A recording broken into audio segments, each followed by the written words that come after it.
Chapter 1. Ethel Brown walked toward the orphanage there in Beckham, Massachusetts, where she'd been volunteering since she'd finished school 4 years before. She smiled at all the same people and waved at the wagons driving through town. Oh, how she longed for a different life. One where she could create a whole new world around her, and not do the same things day after day, month after month, and year after year. At the orphanage were all the same children she worked with daily. She helped the girls plant, weed, water, and harvest a garden every summer, and now it was harvest time again. She showed them all the right way to harvest the raspberries and blackberries that were ready, and later that day, she would show them how to can the berries, just like she'd shown them last year, and the year before that. Her life was just a series of repetitious cycles. Sundays she always went to church, and her mother tried to spot a young man she hadn't already rejected as one she didn't want to marry. Monday through Friday, she worked with the girls in the orphanage, sometimes working in the garden, sometimes cooking with them, and sometimes sewing with them.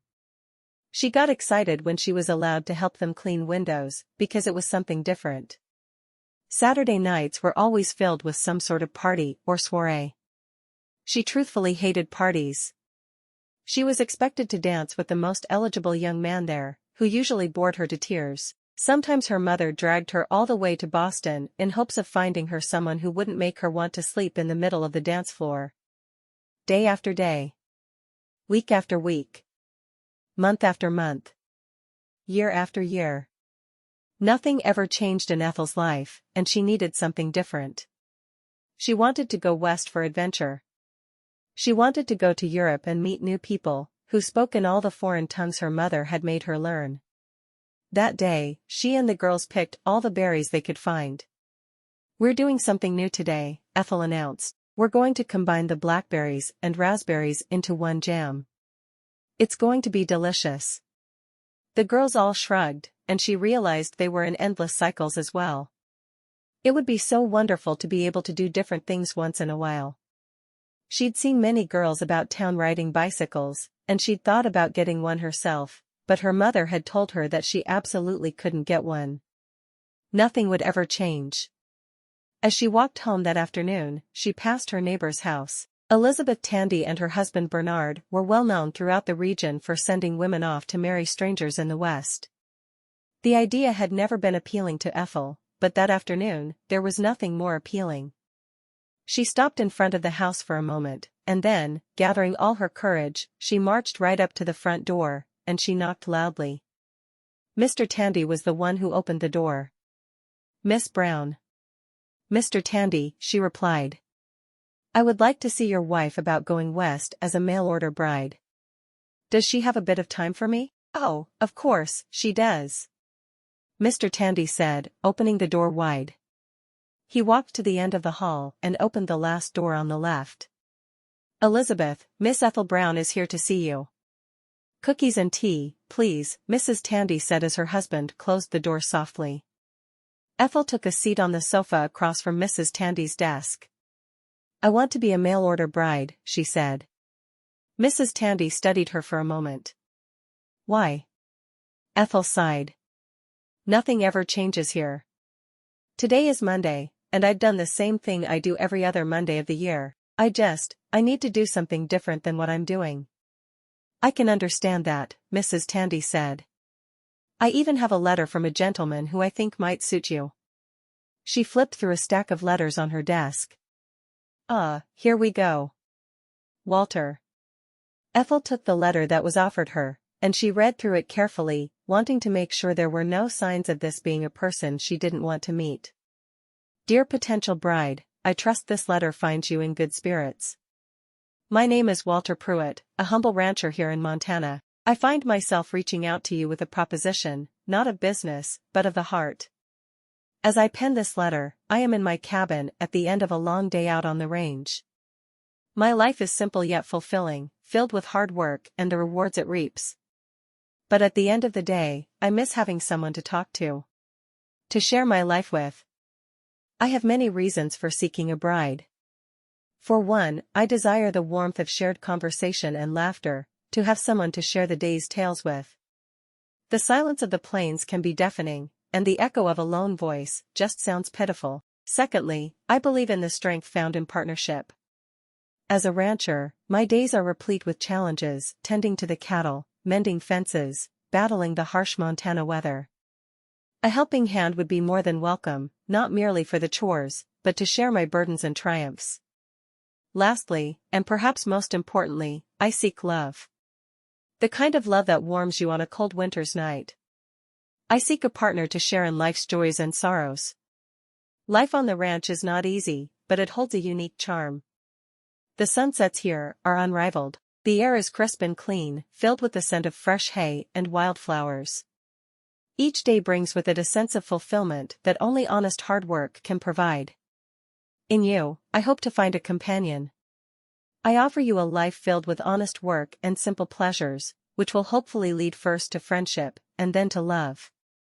I eagerly await your response, hoping this letter finds you well and willing to consider life here in Montana with me. Please use the telegraph to reply to me, as I would love to have you here as soon as possible.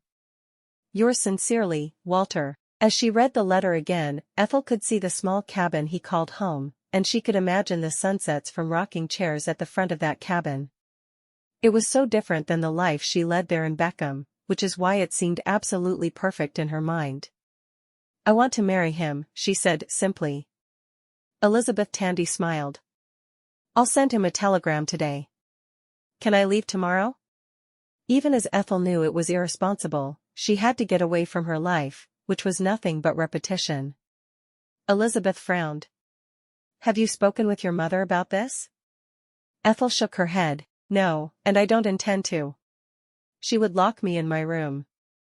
I'm going to leave a letter on my pillow for her to find after I'm gone. Are you really that unhappy with your life? I don't think I can bear another week, Ethel replied simply. All right.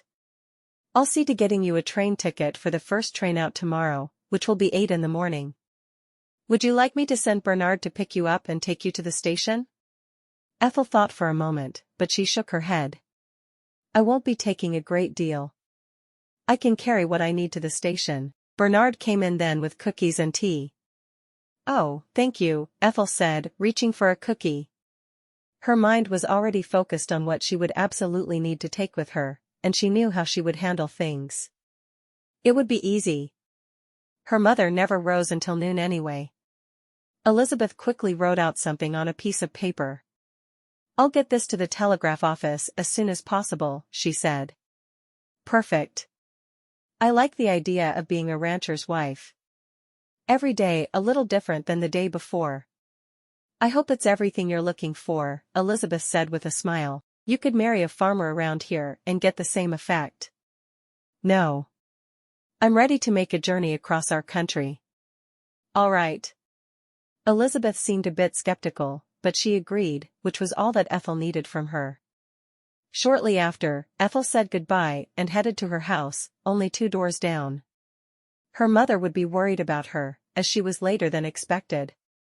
Why she wasn't allowed to live her own life, Ethel wasn't sure, but her mother was determined to see her married well. And she would be married well, in Montana. After calming her mother down, she planned to go upstairs and pack. I ran into a friend on my walk home. You have to stop thinking of me as a small child who will get lost. I speak 6 languages, and I am able to do many more things than you can imagine. Do you know I know how to make jam, and I can take a bunch of old clothes, cut them up, and make a beautiful quilt from them? Her mother nodded. Of course, I know those things about you. You're my daughter, and I know everything about you.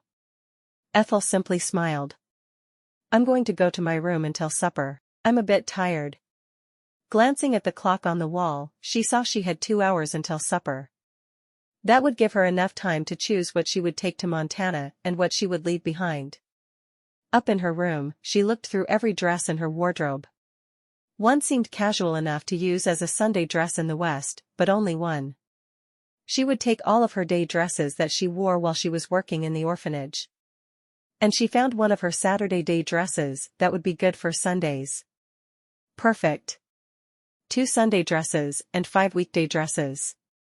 Surely that would be enough. Carrying all 10 of the dresses she wore to the orphanage would be a bit too much. She carefully selected some of her more expensive jewelry to take, not planning to wear it, but if she and Walt experienced financial difficulties later on, they could sell what she had for a good price. At least she hoped they could. The following morning, she had all of her belongings in 2 carpet bags, and when she reached the train station, she was surprised to see Elizabeth. "I got you a sleeper car. I thought it would be nice for you not to be crammed in with everyone." Elizabeth held out her ticket, and Ethel took it with a smile. "Thank you. Remember, if your life in Montana turns bad for any reason, you can always come back. I would even pay for your return ticket." "I'm sure I'll be fine." Elizabeth nodded. "I sure hope you'll be fine. Or your mother will kill me." Ethel laughed softly. She wouldn't ever do anything that could risk her having to spend time in prison. Very true. Elizabeth watched as Ethel stood when her train was called. "Be happy." Ethel nodded, smiling. If all else failed, she'd go to Europe. She was certain she had enough money and jewelry to go in style. "Thank you for all you've done for me." With those words, Ethel turned and walked toward the train, so happy to say goodbye to Beckham, Massachusetts, and her life there. It was time for a new life, and she was ready to live it. Days later, Ethel stood on the train platform in Argyle, Montana, looking around trying to find Walt. He had to be there somewhere. Finally, a man approached her. She couldn't see his face or even the color of his hair due to a cowboy hat riding low over his brow. He stopped in front of her. "Ethel?" She nodded and smiled. "You must be Walt." The man nodded, studying her. "I am. Preacher's waiting for us." He took her bags from her, carrying them to his wagon, which was parked a short distance away. "Are these filled with books?" he asked. "No. Not books, though I wish I'd brought one." It's amazing how very long that train ride was. He put her bags into the back of the wagon and helped her up. "Let's get married." Ethel wasn't sure what she'd been expecting, but Walt definitely wasn't it. This man didn't seem to even know how to smile, and he'd seemed so friendly in his letter, she almost questioned if he'd even written it. "How far away is the preacher?" she asked. 20 miles, he responded. "I live pretty far out, and I wanted my preacher to be the one to marry us." "How long will it take to get to your cabin?" she asked, surprised that he was so far away from the town where he'd told her to go. "About 3 hours, he said. "I don't come to town real often. There's a small town and general store out near where I live, and that's where the preacher is as well.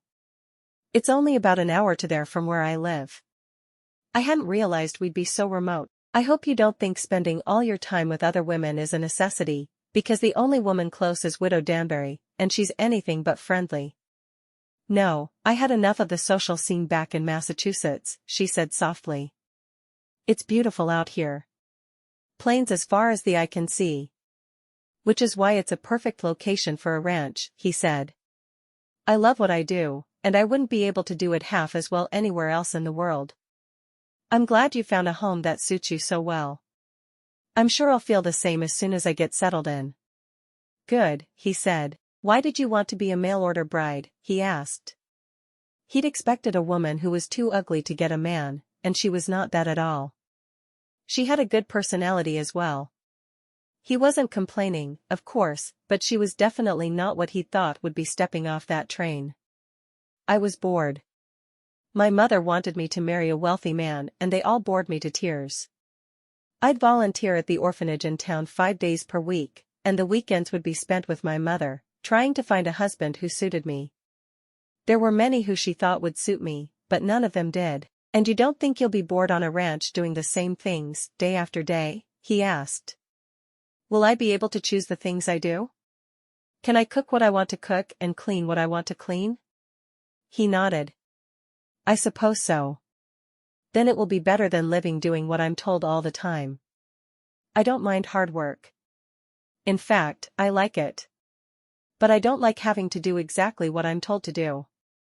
"I'll try to keep that in mind," he said, glancing at her for a moment. "Wedding will have to be quick. I still have my milking to do." "Why would a rancher milk cows?" she asked. I thought that you only raised your cattle for beef. But I do use milk, he said. So the milk has to come from somewhere. She nodded. She should have known. The orphanage had done the same. Chapter 2.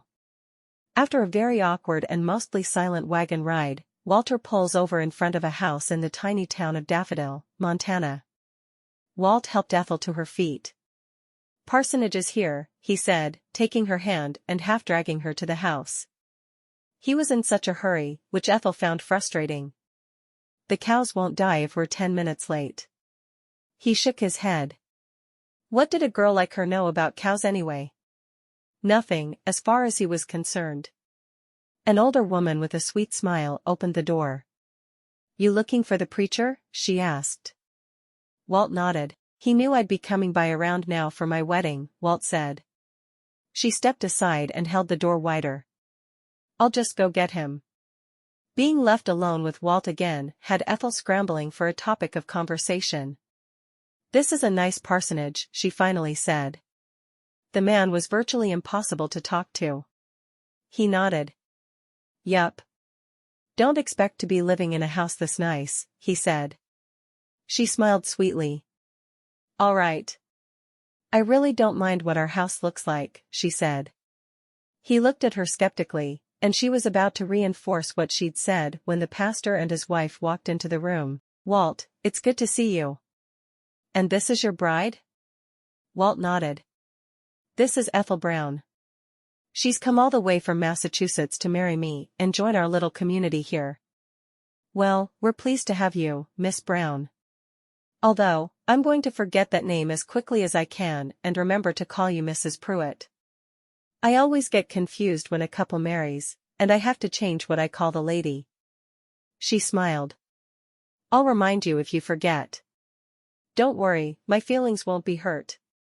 Well, I'm sure glad to hear that. I am very bad with names, but I'll always remember your face. He looked between the two of them. Shall we get started? There was no ring, and no fuss involved in the wedding. They were married before she could even think of a reason to protest. And for some reason, this no longer felt right as it had back in Beckham. When the preacher said, "You may kiss the bride," she got the distinct impression Walt didn't want to kiss her. Considering how many boys had stolen kisses over the years, she found his behavior quite odd. Finally, he brushed his lips across hers, pulling away as soon as he had. We need to hurry back to the ranch. Cows are surely missing their milking. The preacher nodded. I was raised on a dairy farm, so I know exactly what you mean. Your whole day revolves around your animals' care. Walt nodded as he grabbed Ethel's hand and hurried her out the door and to the wagon. Do we need supplies? She asked, spotting the general store in town. We do, but there's no time today. You'll have to drive into town tomorrow. By myself? She asked. She'd never driven, and he was asking her to drive 2 hours round trip, all alone. He sighed. Let's stop now. I was really hoping you'd be a bit more independent. She shook her head. The man had no manners. I'll work on that. And she would. She'd figure out how to hitch up the team the first chance she got, but from what she understood, there wouldn't be many chances. Taking care of a house would take all of her time. It had taken 6 servants to do all that needed to be done at her home in Beckham. And she was only one person. He stopped at the store. You have 10 minutes. I'll get the coffee, a bag of flour, and one of sugar. You handle the rest. She had no idea what he needed. She had to assume he had pots and pans, and she ordered salt, some other spices, and chicken for their supper that night. She'd figure out what else they needed and make a trip to town as soon as she figured out how to hitch up the wagon. Walt simply could not be the same man who had sent that sweet letter. She had everything she needed on the counter in 2 minutes, and she let him handle paying for the groceries while she carried the spices out to the wagon. Hopefully when he realized she wasn't worthless, he would be easier for her to deal with. He carried the flour and sugar out to the wagon and went back for the coffee.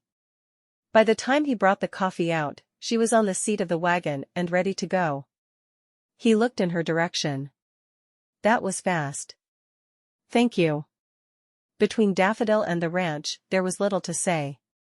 They passed by a body of water, and she wanted to ask its name, but she was just fed up with him and his attitude toward her. She had traveled for days to come to Montana and marry him, and the least he could do was be polite to her.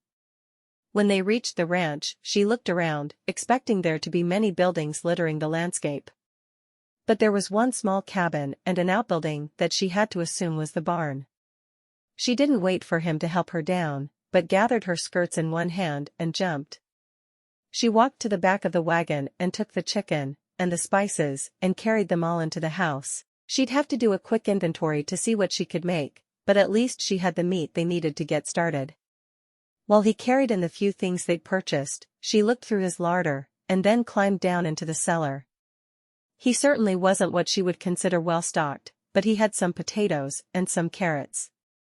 She could easily make a meal of fried chicken, mashed potatoes, and carrots. If that wasn't good enough for him, he could drive right back into town and get what he wanted to eat. It was already close to supper time, so she got to work immediately, making a mental note of the things that would need to be scrubbed the following day.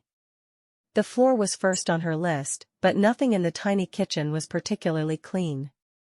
There was a pump, which she was thankful for, and a stove, similar to the one she'd cooked on in the orphanage. She would be able to easily make meals.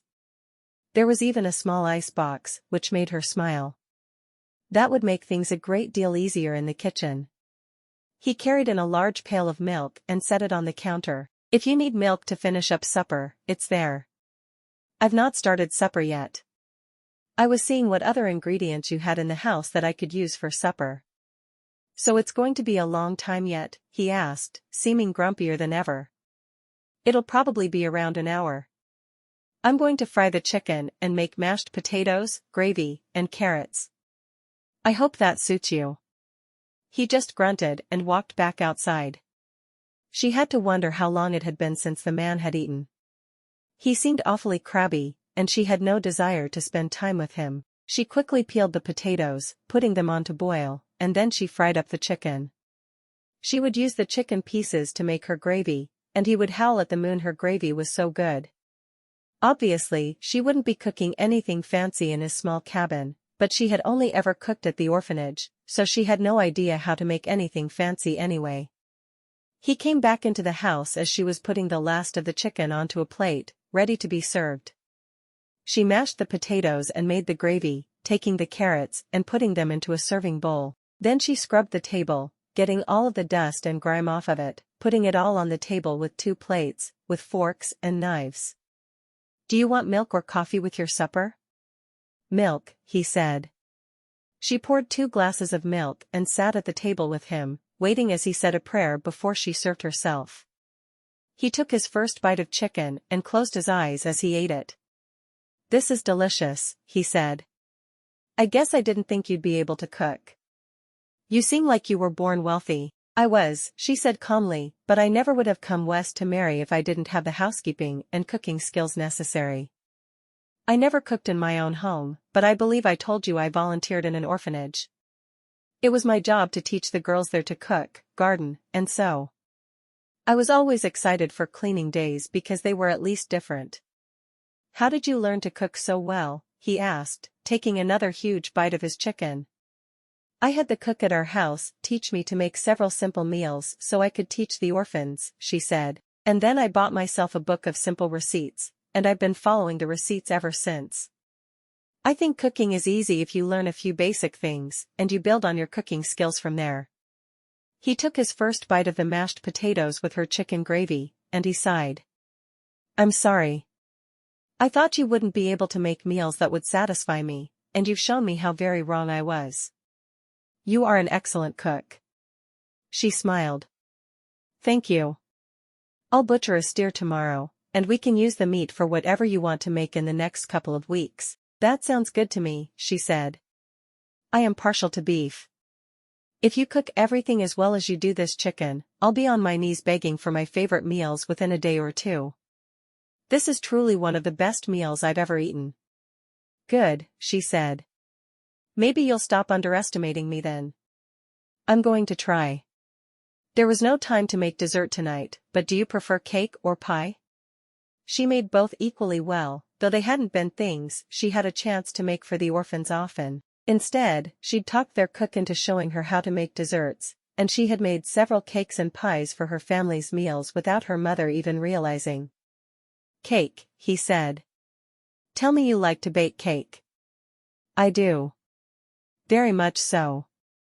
I'll try to make at least 2 desserts per week, and we can spread them out among the days." "What do you like to eat for breakfast?"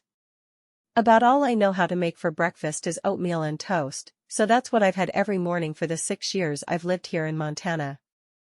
"I would appreciate anything other than oatmeal and toast." Ethel laughed softly. "Yes, of course. Would you be fine if I made eggs and toast?" He nodded. "I only had toast on the days when I'd been to town recently.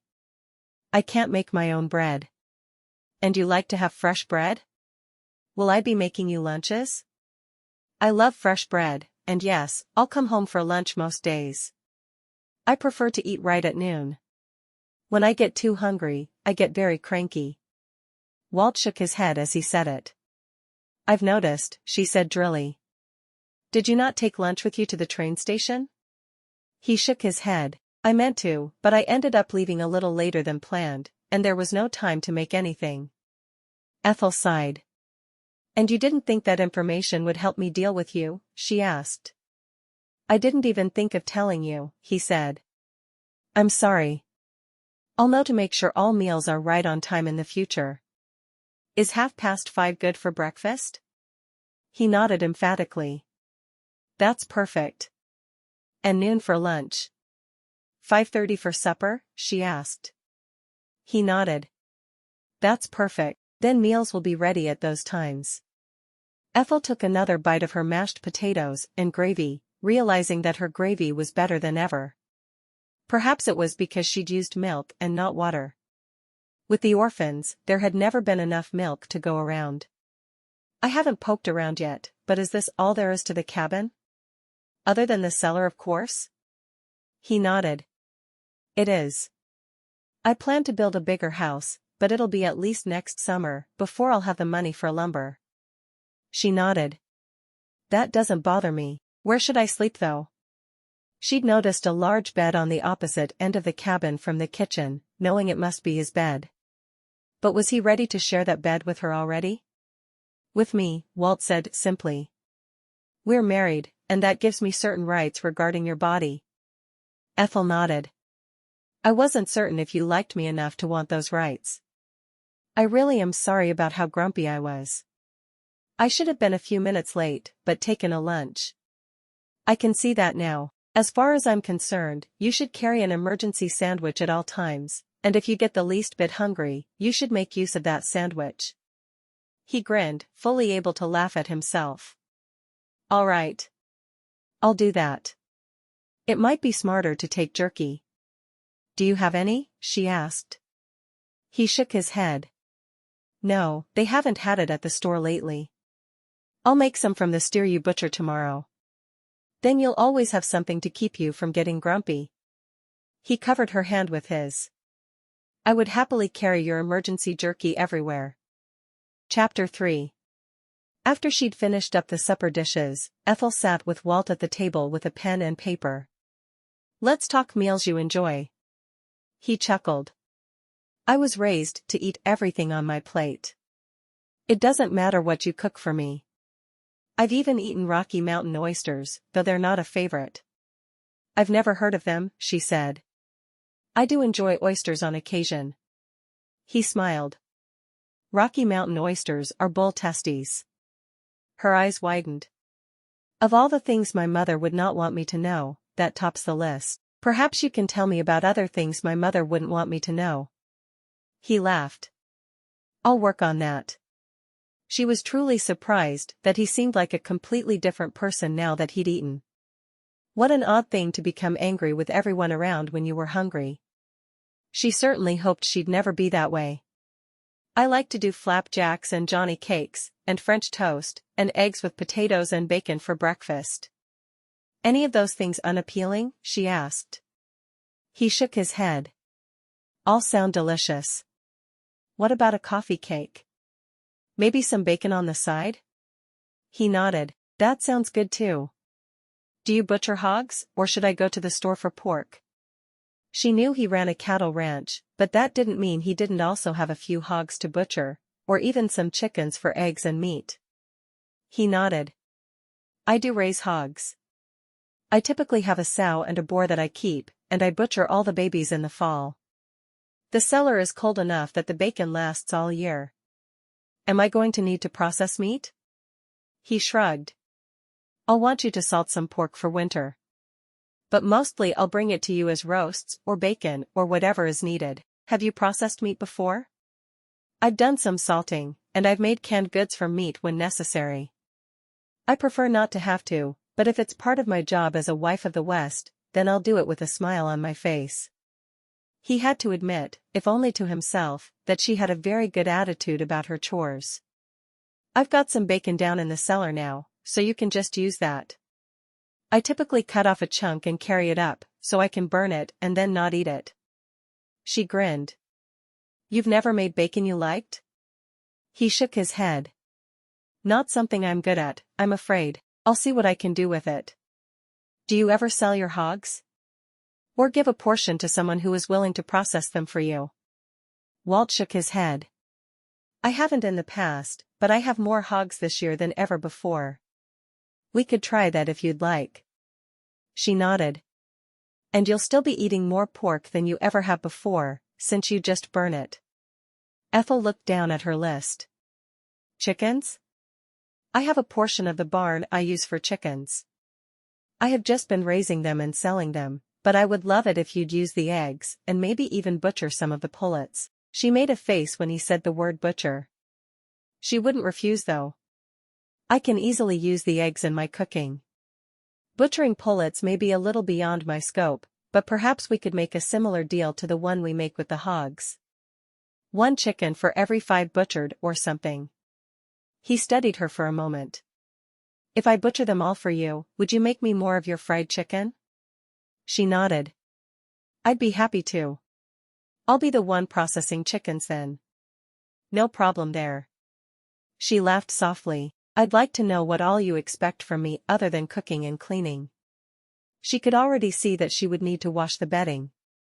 It didn't look like anyone had done anything with it in over a year, which turned her stomach just a bit. Well, I expect pleasure in bed from you, he said.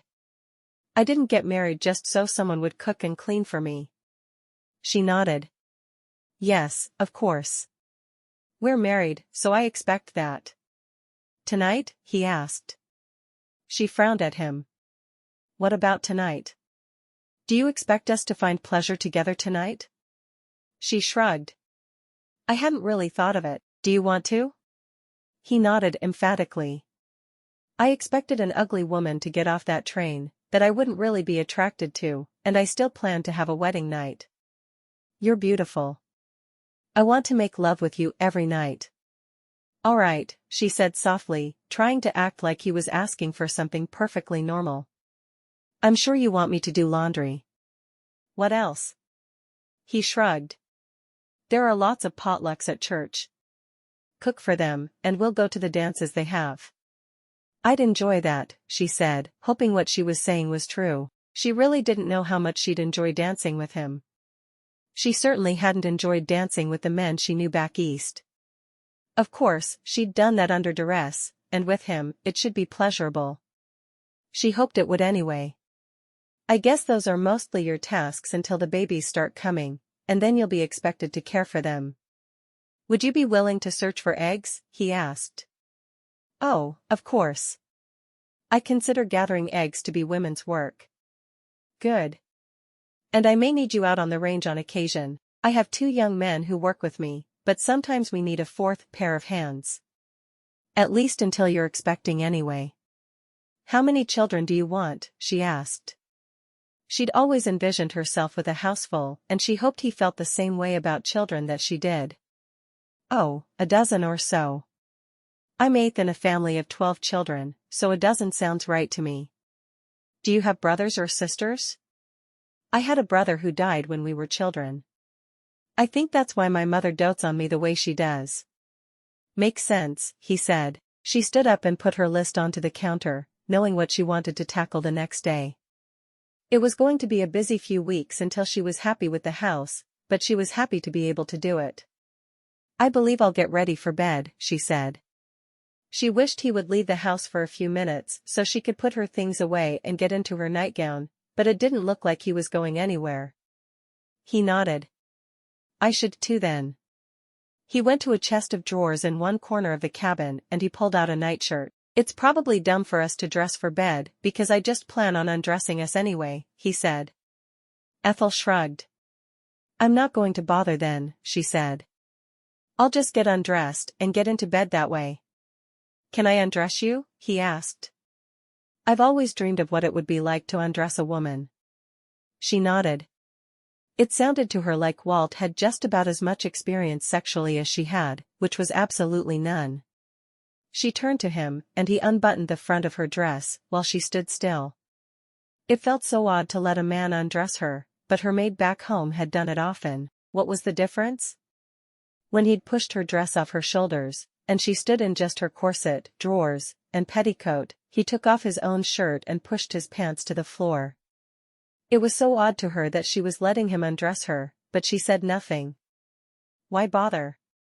He turned her around and undid her corset, and she breathed a heavy sigh of relief when he pushed it to the floor. She'd been taught long before that a proper woman never left home without her corset, but she hoped he felt differently. Working around the house with a corset on would be difficult. She'd been known to slip away at the orphanage and remove her corset so she could do her work better. It took him only moments to get her petticoat and drawers off, and then she stood naked in front of him. Thankfully, they'd already turned down the lanterns, and he couldn't see her well. Her mother had always made it seem like it was all right if her husband touched her, but if he saw her wearing nothing, then the world would end. As she stood before him, he stripped down to nothing, and she was well aware when his pants were gone. Now she wanted to see him but didn't know how he would feel about such a thing. Unfortunately, the moon was just a sliver and provided no light through the window. When he reached for her, and his hand covered her breast for the first time, she was surprised at how it made her feel. She'd expected to find his touch distasteful after the way her mother had talked about what was involved, but she didn't. It felt good, and she arched her body against his palm. "That feels good," she said. He chuckled. "It's supposed to feel good." "Are you sure?" she asked. "I'm positive," he whispered, leaning down and catching her lips with his. Within moments, they were both on the bed, and his hands seemed to be everywhere. When they moved between the juncture of her thighs, she couldn't help but writhe against him. "My mother told me no one man or woman should ever touch me there, but most especially myself. But I like it. A lot. Is that all right?"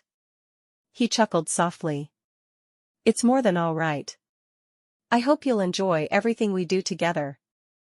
"I hope so too," she said, shaking her head. It felt so odd, but so good, and it was like he was causing a hole deep within her that only he could fill. When he joined their bodies together, she let out a gasp of pain, but then it just felt good. She wrapped her legs around his waist as he started to move within her, enjoying every stroke of his body within her. When he had finished, and rolled to his side, she followed him over. She may not have liked the grumpy man who met her at the train station, but she liked his body, and she liked the way he touched her. Maybe marriage wouldn't be so bad after all. She woke up early the following morning, her body still feeling as if she was on Massachusetts time. Ethel quickly dressed and went into the kitchen to start breakfast, planning to use the leftover potatoes from the previous night to make fried potatoes, and she would fix eggs and bacon to go with them. There was no bread around for toast, and she quickly made herself a note to make bread in a little while, but first, she went to the cellar, found the bacon, and cut off a chunk, which she would cut into strips when she got back upstairs. When she got back to the kitchen, she could see he was already gone, probably milking the cows. She needed to gather a few eggs, so she hurried out to the barn and walked to him, pulling his head down for a kiss. "Good morning, Walt," she whispered. "Where are the chickens? I thought we'd have some eggs for breakfast." He pointed to a basket hanging on the wall, and she went over to find eggs the chickens had laid. It was a little silly the places she found them, but she decided if the chickens weren't sitting on them, then they were fine for her cooking. Back inside, she got breakfast ready and had it on the table shortly after he came back inside. She noticed he had said nothing so far, and she was sure it was because he was already crabby, because he hadn't eaten yet. As soon as food was on the table, he reached for it, filling his plate. She sat beside him after delivering coffee for both of them. "Are you always crabby in the mornings?" she asked casually. Surely if she learned when he was crabby and when he wasn't, they would get along much better. "It's a hunger thing again," he said. "I'll be happy once I get food in me. By all means, let's eat then." They held hands as he prayed, and then he practically shoveled the first few bites of food into his mouth. "I don't want you kissing me when I can't do anything about it," he finally said. "What do you mean?" she asked. What kind of man said something like that to his wife? She'd been so convinced he was the man for her, but he must have written his letter to her right after eating. "You kissed me in the barn, at the start of our day. I can't make love with you until tonight, so I'd rather you didn't do that anymore." "Are you joking?" she asked. He was proving to be very difficult to be around. Walt shook his head. "No. I think we should keep our kissing to just before bed, so I don't get all excited and have nothing I can do about it. Maybe we should just plan on having sex when you come home for lunch.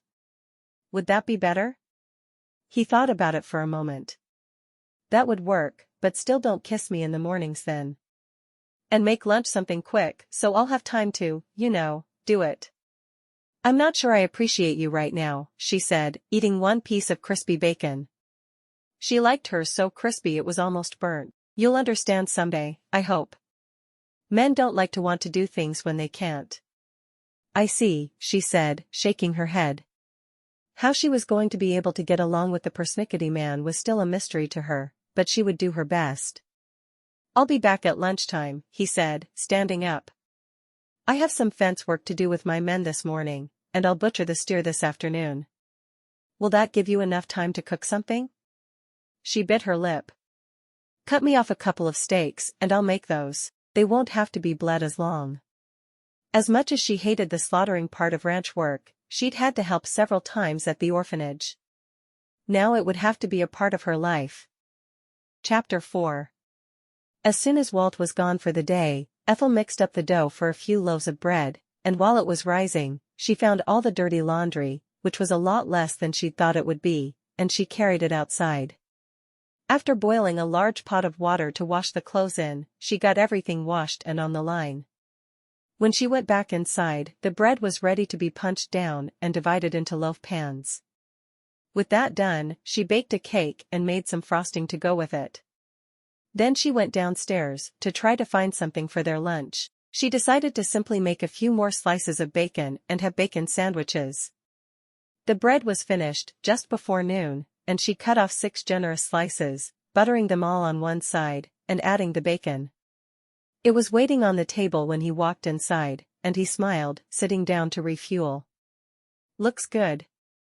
You are a much better bacon cook than I am." She laughed. "It sounds to me like most people are much better bacon cooks than you." He nodded emphatically. "And that's why I needed a wife. Someone who would wash the dishes and cook the bacon." She sat with him and they ate their sandwiches in mostly silence. "I'll get you the steaks around 4 if that's early enough." She nodded. "Definitely. Do you like baked potatoes with your steak?" "Sure. I'd be happy to eat whatever you made." "I thought we could have baked potatoes, green beans, and bread with the steaks." "And is there a cake?" he asked. "I think I smell a cake." Ethel nodded, shaking her head. "Yes, there's a cake. I think the trick to keeping you happy is going to be always feeding you as much as I can," she said. Walt nodded. "Food is the way to happiness. There's no doubt in my mind about that. I'll remember that." She was thinking of all the things she could do with beef, and she was actually feeling good about getting a whole cow at once. It would make it so she had choices in what she could make. She would always remember the humble orphans who ate beans for most meals, and though she wasn't a particular fan of beans, she would make sure they had them at least once per month. Too much meat made a person pretentious. He brought her the steaks at 4 as promised, and she added salt and pepper and threw them on the stove. She put the potatoes into the oven to bake, after thoroughly piercing them with a fork. She would never forget the only time she'd forgotten to pierce them because the potatoes had blown up in the oven, and she'd had to scrounge to find something else for the orphans to eat. She was never going to do that again. She'd brought in all the laundry just before he'd brought her the steaks, so it was all folded, and the bed was made with clean, fresh sheets. Now, she simply wanted to make curtains. Surely, he would be willing to take her to town to buy the fabric for them. When he came in, his clothes had blood all over them. "Don't you wear an apron when you slaughter animals?" Ethel asked. He shook his head. "No, only women wear aprons." She sighed. "I'll have to soak those clothes right away. Would you change before supper, so I will have a better chance at getting your clothes clean?" He frowned, looking down at himself. "I suppose I can do that," Walt said, but he was obviously annoyed that supper was being detained. The man really was all about food. As soon as he was wearing clean clothes, she took the others and put them into a pot of water to soak overnight. Apparently, she was doing laundry again tomorrow. It hadn't been her plan to work on laundry every day, but she was willing if that's what it took. When she sat down at the table, his prayer only took a few seconds. He was obviously too busy worrying about feeding his belly to thank his maker. He put one of the steaks on his plate, added a potato, and then a pile of green beans. She buttered a couple of pieces of bread for him while he started shoveling the food into his mouth. "Every meal is like you haven't eaten in months," she said. He nodded. "I know. I get so hungry."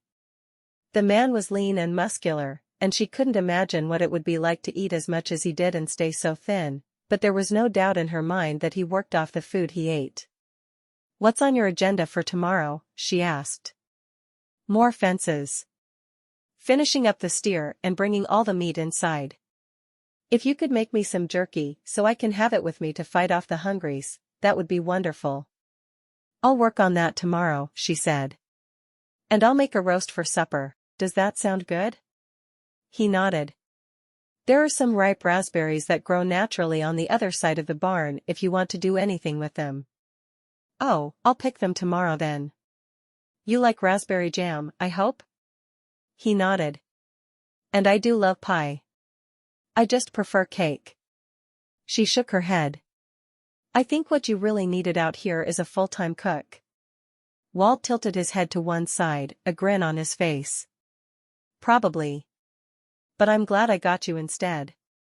Unfortunately, Ethel didn't feel like she could say that yet. She liked how she felt when he touched her, and she liked being around him for the most part.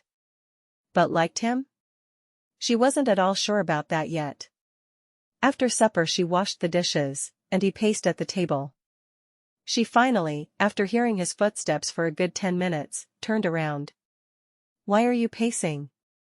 "I'm just ready for bed, and I want you to hurry." She laughed softly. She had enjoyed their time in bed together the previous night, but she wasn't certain if it was all she wanted to do with him. Perhaps the man could find some other things to do with his time other than eat and enjoy his time in bed with her. Surely there was more most men could do. When she'd put the last dish away, he took her hand and led her to the bed, quickly divesting them of their clothing. "I think I might like this more than I enjoy eating," he said. She shook her head. "I'm not certain such a thing is possible. You love eating too much." That might be true. The following morning, she brought up the idea of buying fabric for curtains. "I don't think the fabric would cost much, and I could make something that would really make the cabin more inviting." He tilted his head to one side. "Have you ever driven a wagon?" She shook her head. "No. But I can learn quickly." He sighed dramatically. "I'll get my men working, and I'll drive you to town." "I don't want you to have to waste your day doing something like that for me," she said. There were a few other things she needed from town as well, including some plain white linen so she could make herself a couple of aprons. She only had the one she'd used at the orphanage, but she got so filthy with all the cleaning she was doing, and she wanted him to have one as well. For butchering. She wasn't certain she'd be able to convince him to wear it, but she was going to try. "I'll take you," he said. "You cook for me, and make me feel good in bed. I should take you to town." Ethel thought the man was the most unmannerly human being alive, but he did make her feel good. Perhaps that would be enough. For now, it was all she had. He left immediately after breakfast to give his men their instructions, and then he hitched up the wagon. "Usually, I only go to town on Sundays," he told her. "And what do you do when you need to buy something from the store?" she asked. "I use the Sears and Roebuck catalog, of course. They're cheaper than the stores anyway." She laughed. "But sometimes, you need to buy things right away that can't wait for Sears to deliver." "Not very often," he said, flashing his teeth at her in a grin. "I think you're going to be a good wife to have around." "I sure hope so." As they drove, he told her more about the ranch, and how much he loved it. "I knew from the time I was a little boy that I wanted a ranch of my own. My father was a coal miner in Kentucky, and we were dirt poor. As soon as I was old enough to work in the mine, I saved half of what I made, giving my father the other half. When I had enough saved to come out here, that's exactly what I did. I even read books about ranching as a kid. I didn't know any of that. Yeah, and we never seemed to have enough to eat, so I told my ma that when I had enough money to eat 3 meals a day, I would know I was truly rich." "And now you have that money," she said softly. He nodded. "I can tell you were raised differently. You didn't have to work and you volunteered instead." "Well, that's just fine, but I'm not any less than you, because I was poor and you were rich." She shook her head, amazed at the way his mind worked, or didn't as the case may be. "I would never think you were less than me. I came out here to live the life I wanted to live and get out from under my mother's thumb. I want to be here." He frowned at her. "I guess. I hope you still feel that way in a month or in 2 years when you have a little one pulling on your skirts." "I want children," she said softly. "Just because I didn't grow up with a house full of siblings doesn't mean I won't be happy to have several children of my own." "There's not a school close," he said. "Nearest is at the church in Daffodil. Do you think you can teach the children?" She nodded. "Yes, I'm certain I can. I speak several languages, and I can teach the girls the basics of being a wife. You can teach the boys to ranch as soon as they're big enough. I can easily teach them to read, write, and do arithmetic. Maybe I should let them choose a language and teach it to them." "Why can you speak so many languages?" he asked. She sighed. "My mother thought it was only proper for a young lady to be able to speak in several different foreign tongues. She thought I wouldn't be able to marry well if I only spoke English. So I speak English, French, German, Spanish, and Norwegian." She chose Norwegian because one of the maids spoke it and she didn't have to pay extra for the lessons. He shook his head. "And you don't mind that there's no one here to speak those languages with?" She shrugged. "I'll get your Sears and Roebuck catalog and order books in foreign languages, so I can read them. That's good enough for me. I don't know if you should be wasting that kind of education being a rancher's wife." "I don't know why not. I don't feel like I'm wasting anything. I am using so many things I've learned here." "I guess." When they got to town, he let her choose the things she wanted. "Just put them on my account," he said. She nodded, finding a pretty fabric with a floral print for the curtains. It just seemed perfect to her. Then she chose a few more seasonings, and she purchased 2 more bread pans. The man ate bread like it was the only thing that kept him alive. Carrying all those things out to the wagon, she climbed up beside him. "That's all I need. Next time you want to come to town, make a list for a few days, and we'll get it all at once." He obviously didn't think that she'd bought enough to make it worth their while. "I will," she agreed. When they got back to the ranch, she threw a quick lunch together, and they ate together. As soon as he was done, he hurried outside to do whatever work he thought needed to be done. She'd lost track. She washed his clothes from the day before, mixed the dough for 5 loaves of bread, which should keep him going a little longer, and then she finished scrubbing the walls. When that task was complete, she sat at the table and carefully sewed the curtains. She only finished enough for one window, and there were 4, so she knew she'd be sewing for a few days, but just hanging that one over the kitchen window brightened up the cabin so much. It felt good to put her own mark on the cabin, so she could feel at home. For supper, she made a pot roast with potatoes, onions, and carrots, and she served it with more of the fresh bread. The man seemed to inhale the bread, not even chewing the individual bites. He had gone through an entire loaf at a meal before, and she knew it would be good if she could keep him full for longer. His mood stayed so much more even. When he came in for supper, he smiled. "I'm going through a lot more butter with all this bread. I have a churn somewhere." She nodded. "I'll churn butter. I do like to have it when I cook, and for putting on bread and pancakes." "Then I'll get it for you." He grinned at her. Who would have thought a rich girl from the East could be such a good wife? Ethel smiled sweetly. "I knew I would be. I'm glad you're finally understanding that I'm a good wife." "Oh, I knew you were a good wife the first time you know." She wanted to roll her eyes, but her mother had drilled it into her head that rolling her eyes was improper. Rolling her eyes did seem to be the only proper response though. Chapter 5. Ethel enjoyed church on Sunday. The preacher who had married them did a good job of spreading the message. This week, he talked about the roles of husbands and wives, and she could see Walt puff up as the preacher talked about all the things a wife should do. She sat quietly listening, mentally preparing for him to tell her all the ways she should improve on their way home. As much as she enjoyed Walt's attention in bed, she wasn't liking the man very much, and she knew that had to change. When they reached the wagon after church, he helped her into it. "I really like that dress," he said. "It's pretty fancy for these parts, but it looks good on you." She smiled. "Thank you." The preacher had talked about men complimenting their wives. Maybe he'd listened to the part about husbands more carefully than she realized. He got into the wagon beside her, and she could see he was fighting his hunger, putting him in one of his bad moods. She pulled a piece of bread and some jerky from an oilcloth bag she'd put under the seat. "Eat before we go," she said softly. His eyes lit up when he saw the food. "With you around, I'll never be in a bad mood again," he said, eating the food she'd thought to bring. "Did you want some?" he asked, after he'd polished it all off. She shook her head. "No, thank you. But there's more if you feel your mood slipping. I have a roast in the oven at home, all nice and warm and ready to eat. So you don't want to ruin your appetite, but you can have whatever it takes to keep your mood up." He smiled. "Thank you for realizing what I needed for my moodiness and just providing it." He shook his head. "You know, I listened to everything the pastor said about being a good husband, and I realized I don't even do half of it. But when he talked about being a good wife, I couldn't think of a single thing you do wrong. I need to work on being a better husband to you." She looked at him in surprise. "Really?" she asked.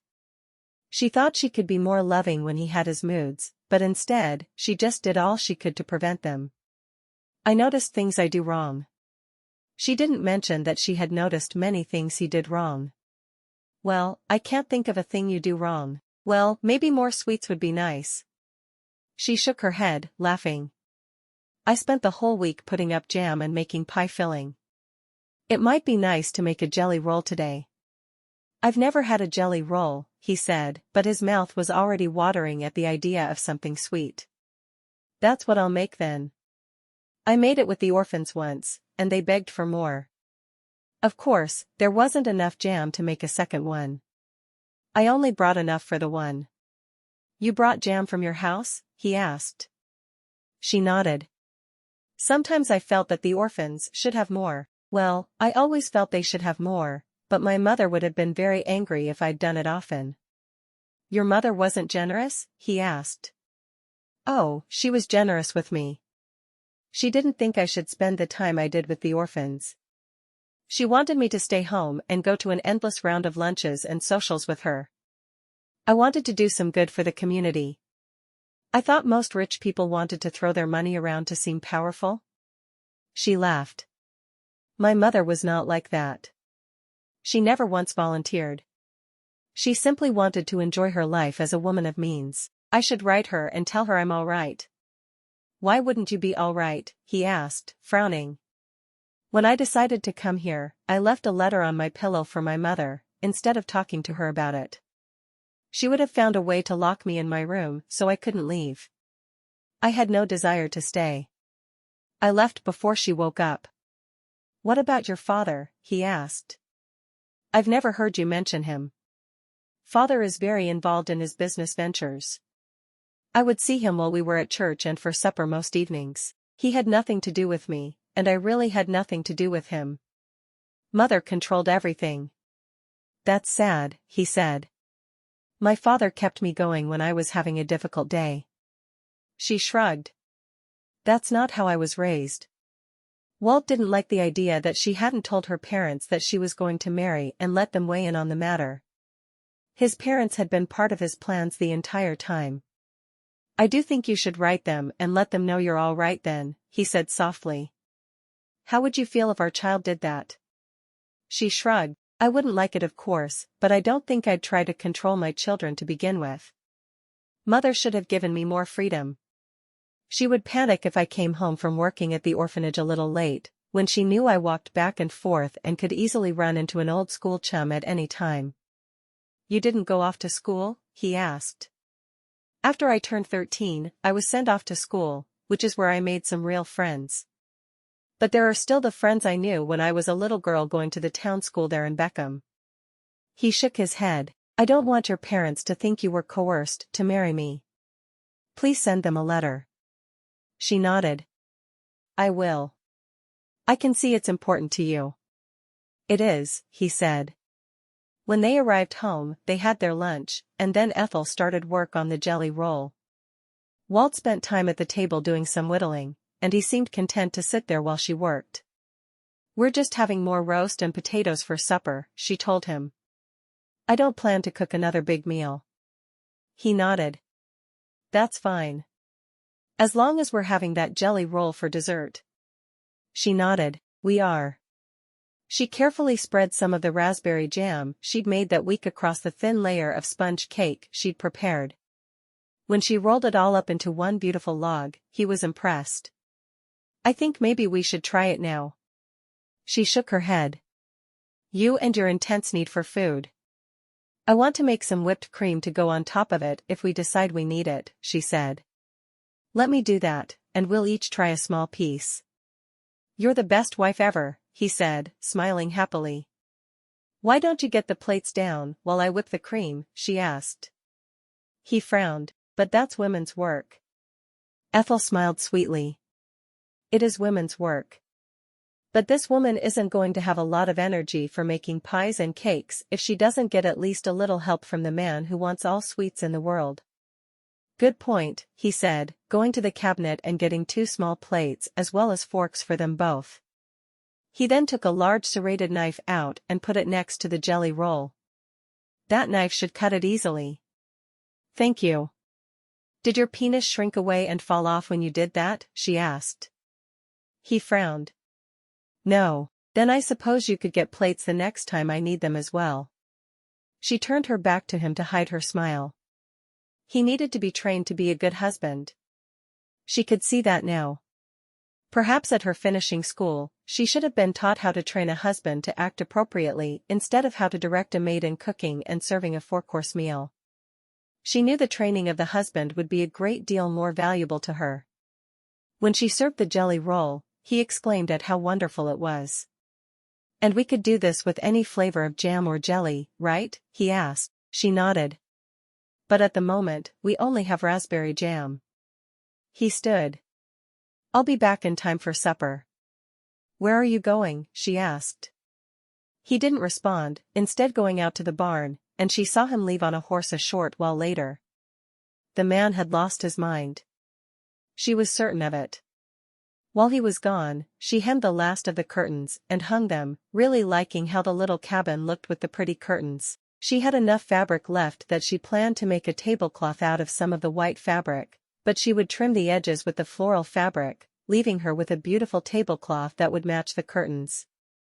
When Walt came back 30 minutes later, he brought in several jars of different flavors of jam. Widow Danbury puts up many different kinds of preserves, but then she sells them to anyone willing to pay for them.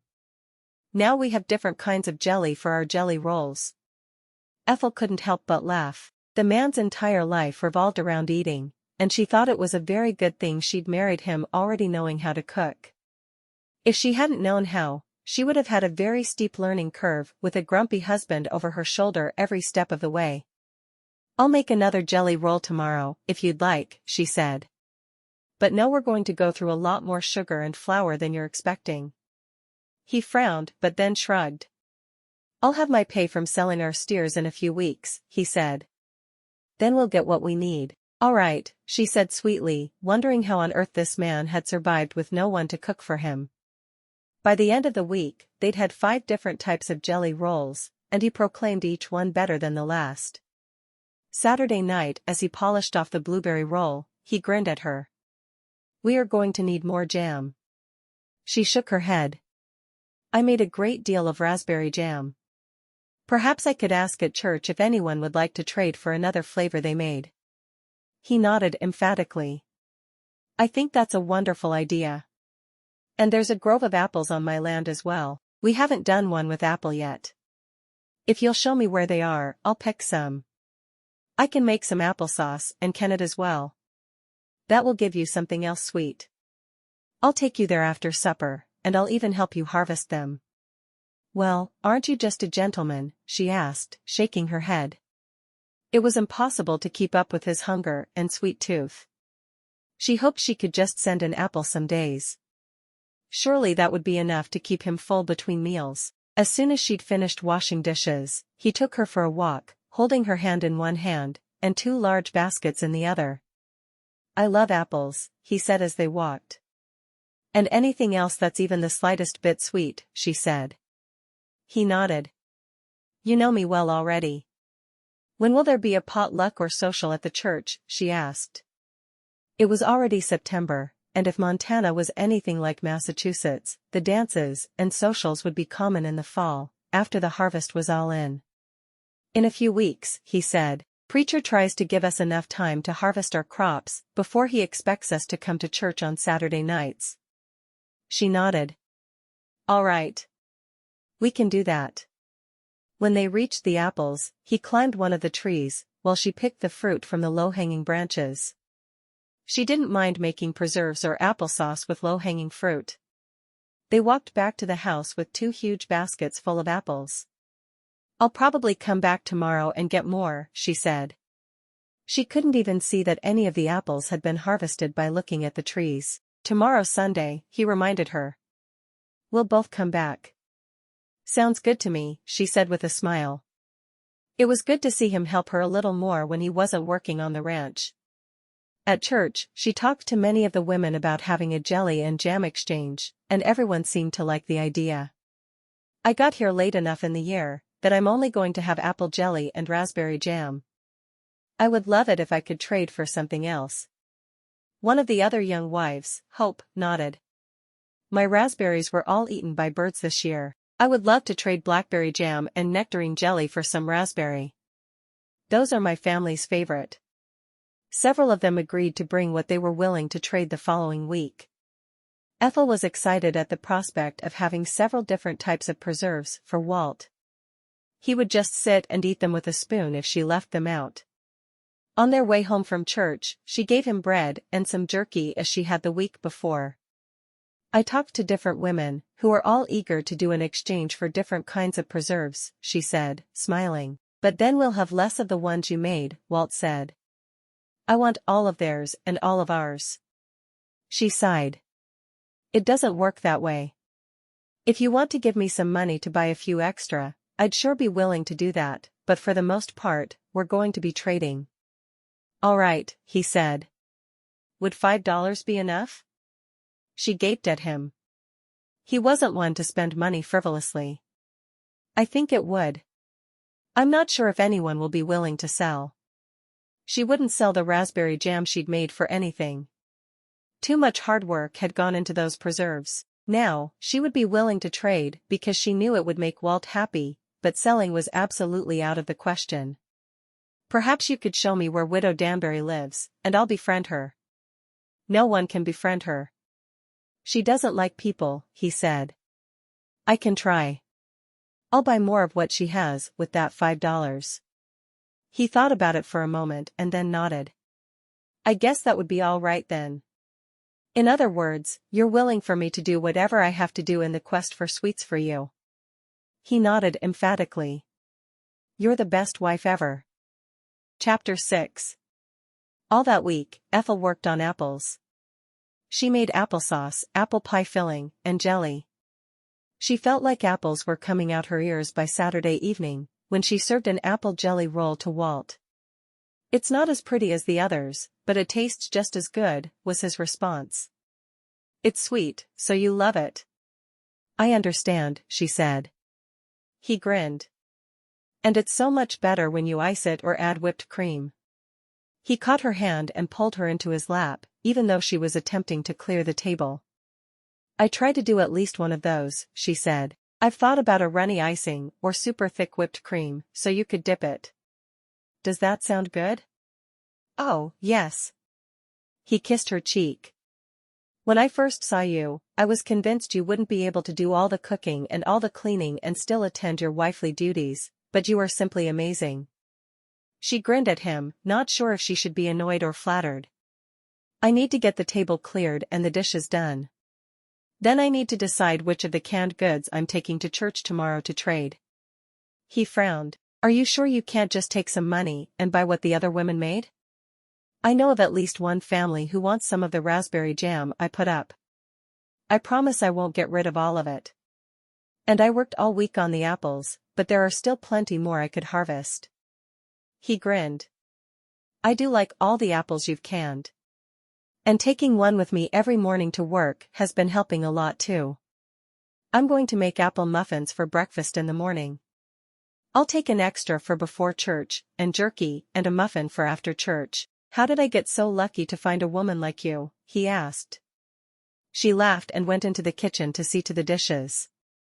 The cellar had shelves along each wall, and the shelves were filling up with all of the canned goods she was putting up. When she put in a kitchen garden the next year, she knew she'd need a lot more. Filling a basket with the jams, jellies, and pie fillings, she added a jelly roll she'd made just for good trading. Hopefully, she would be able to come home with lots of things she could use to make Walt treats, though he did seem to think he should have jelly rolls with every meal. She wasn't certain it had been a good idea to make it for him the first time. Now he seemed to think he needed it. Once the basket was ready, she set it beside the front door, so it would be ready to take to church the next morning. Is there anything in that basket that shouldn't be? He asked.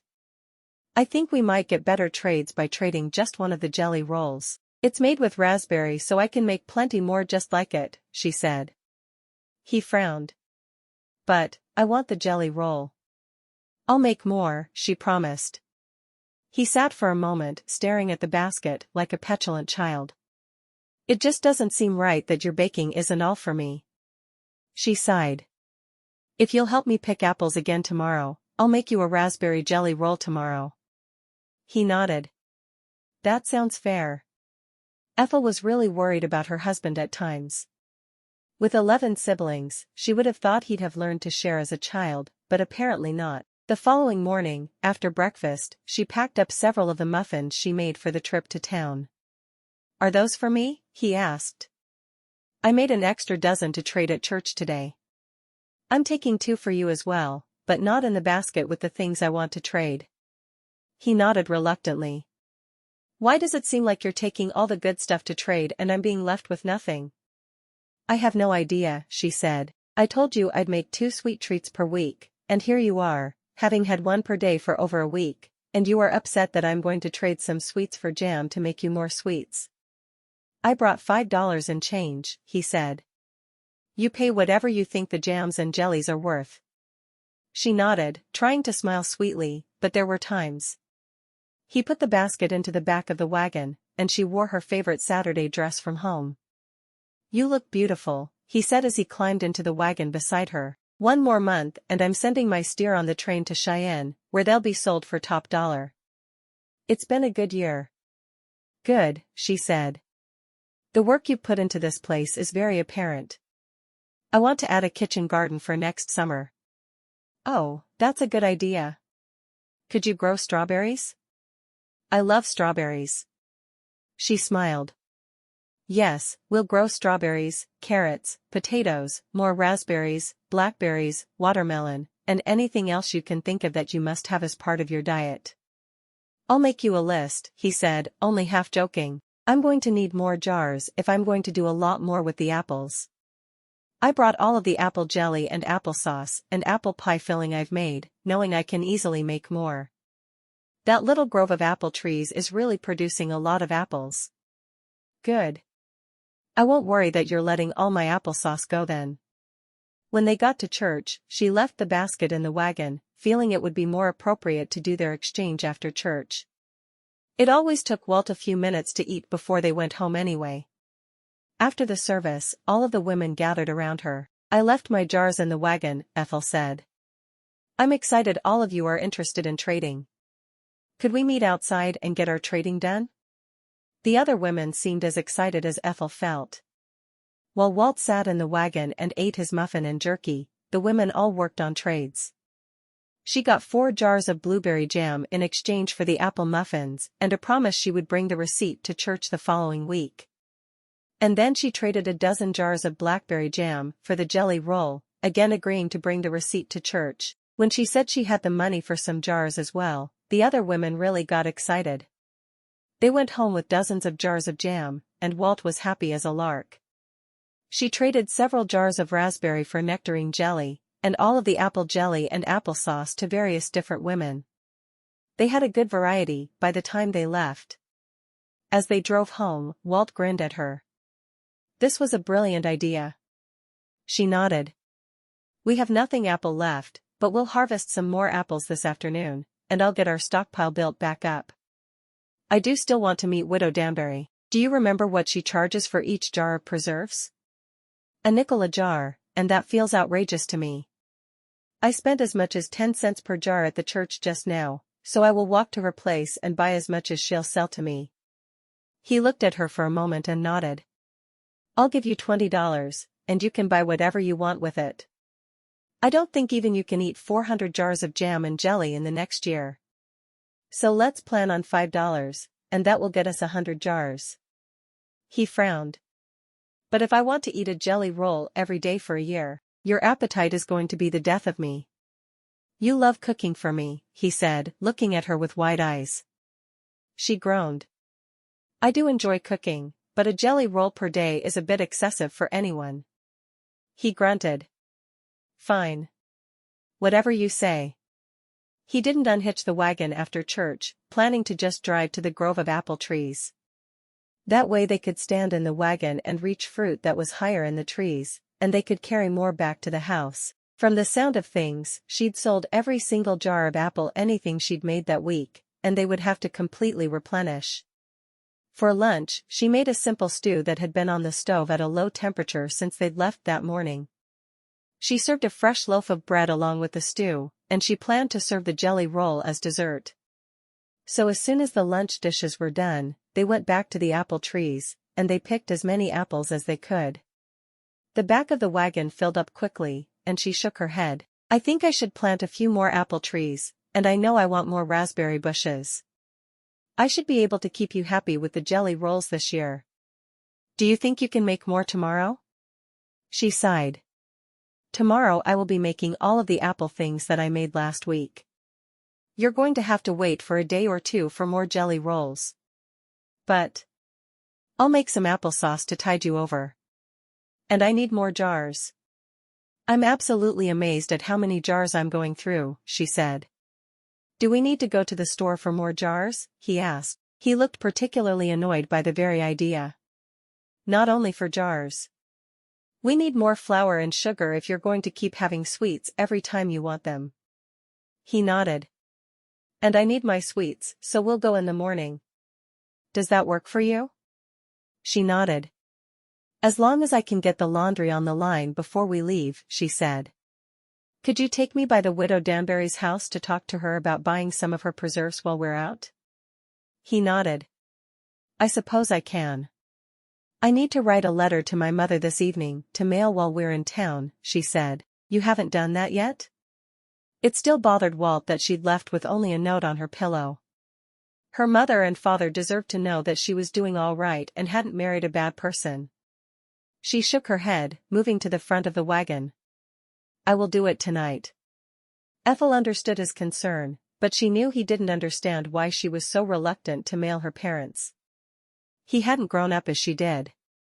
He helped her carry apples into the house by the basketful before he unhitched the wagon and put it in the barn for the night. He hoped she could recreate the magic she'd made with the other apples, but he had no idea how easy it would be to do. He could barely keep himself alive with his own cooking. So once the supper dishes were done, and she had a big pot of applesauce going on the stove, she sat at the table and wrote the letter to her mother, hating that she would feel the need to give her mother her location. Dear Mother, I'm settled into my new home and my marriage here in Daffodil, Montana. I have married a rancher, who has the most incredible sweet tooth of anyone I've ever met. The man needs to be fed 10 times a day. I know you're unhappy with me for leaving as abruptly as I did, but there was never going to be a man who moved in your social circles who I was willing to marry. Walt, my new husband, is a good man, and we get along very well. We have a small ranch in the middle of nowhere, and it's lovely to be able to choose what I want to do when I wake up in the morning. I've spent a great deal of time harvesting raspberries and apples since arriving and putting them up for the winter. My husband has an affinity for my jelly rolls, and I find myself making them almost daily. Please give my love to Father. And please don't worry about me any longer. Address any letters to me to General Delivery, Daffodil, Montana. My new last name is Prewitt. I will answer them when I receive them, but we only get into town every couple of weeks or so, other than for church. We can't pick up mail when we're there for church, of course. This will go out tomorrow, as we will be in town buying more jars for canning all of the apples we picked today. All my love, Ethel. She carefully read over her letter to make sure it sounded upbeat and cheery. Her mother would have a fit if she worried something was wrong with her. When she went to bed that night, Ethel felt like sending the letter was the right thing to do. It wasn't something she wanted to do, but it was necessary for her mother's peace of mind. As she snuggled with her husband, she thought about how different her life was in Montana than it had been in Massachusetts, and she realized she was happier in Montana. Much happier. No longer was she being dragged from social event to social event. No longer did she feel as if she was living under the watchful eye of someone who didn't trust her to do what was right. As her apple-filled day turned into apple-filled dreams, she knew that she had done the right thing by moving to Montana, and it didn't really matter if her mother believed that or not. She was happy to live in a place where she had freedoms she hadn't had in Massachusetts. For the first time in her life, she felt as if she was where she needed to be. As she lay there, listening to Walt snore softly, she thought about how happy she was there. If only she could spend a little less time baking, her life would be perfect. Of course, then his life wouldn't be perfect, and he needed to come first in her mind. And she would make sure he did. Chapter 7. On the way to town the following morning, they talked about what they each had planned for the week. Will you need more help picking apples? He asked. I shouldn't. I cannot imagine needing to make any more jelly or apple pie filling than we have apples for now. Truly, we have been blessed with apples. He frowned.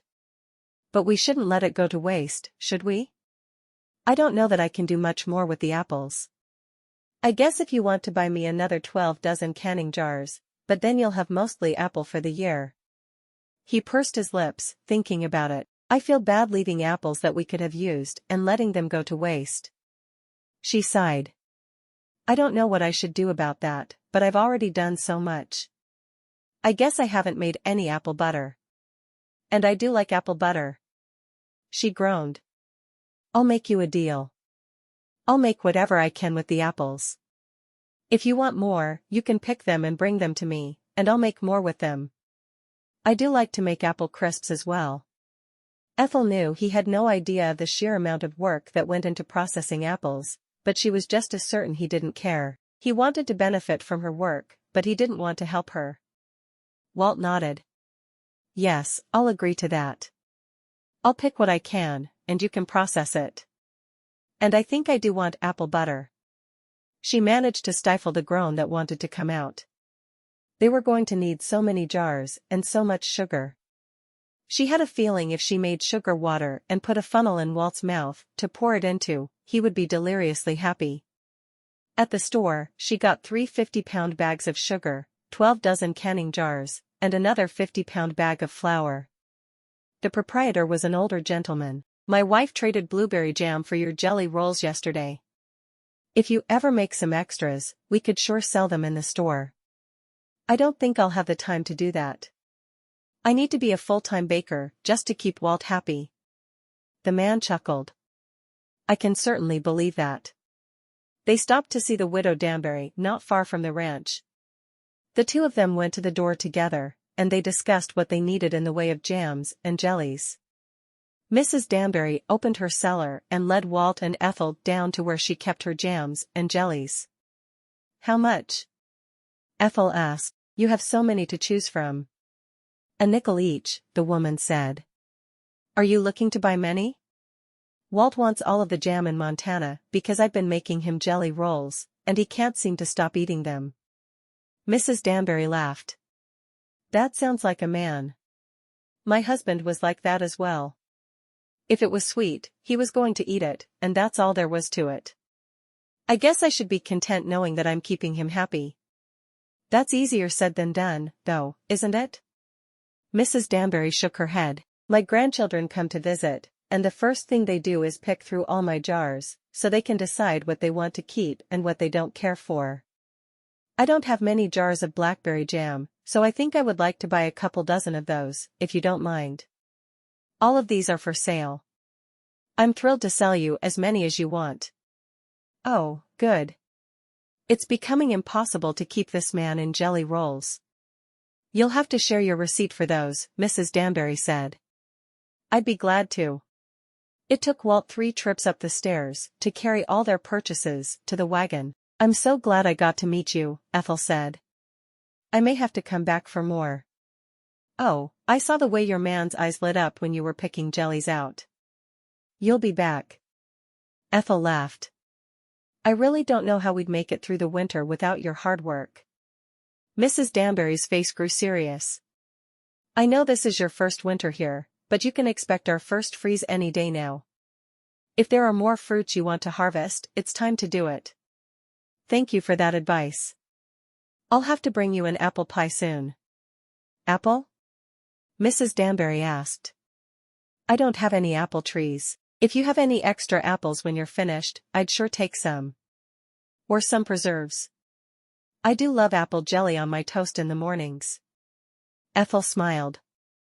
I'll make you a gift basket.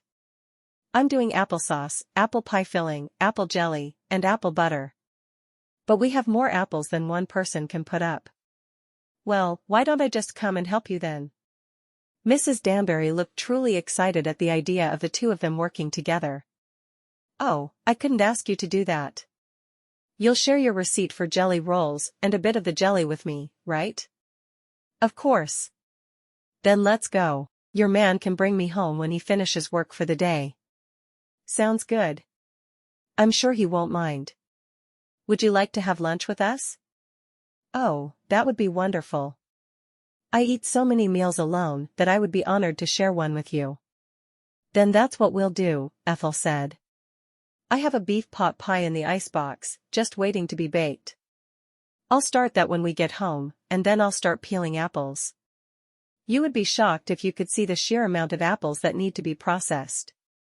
It sounds like I may be needed all week. Mrs. Danbury looked so excited that even if Ethel hadn't needed the help, she wouldn't have told her. When they got out to the wagon, Ethel explained that Mrs. Danbury was going to help her with the processing of the apples. He nodded. Sounds good to me. That means more apple pies and more apple jelly rolls. Ethel and Mrs. Danbury exchanged a look, and suddenly the older woman was laughing so hard it didn't look as if she could stop. Ethel found herself laughing as well. According to her mother, laughing was better than rolling her eyes. When they got to the house, Ethel hurried inside while Walt was helping Mrs. Danbury to the ground.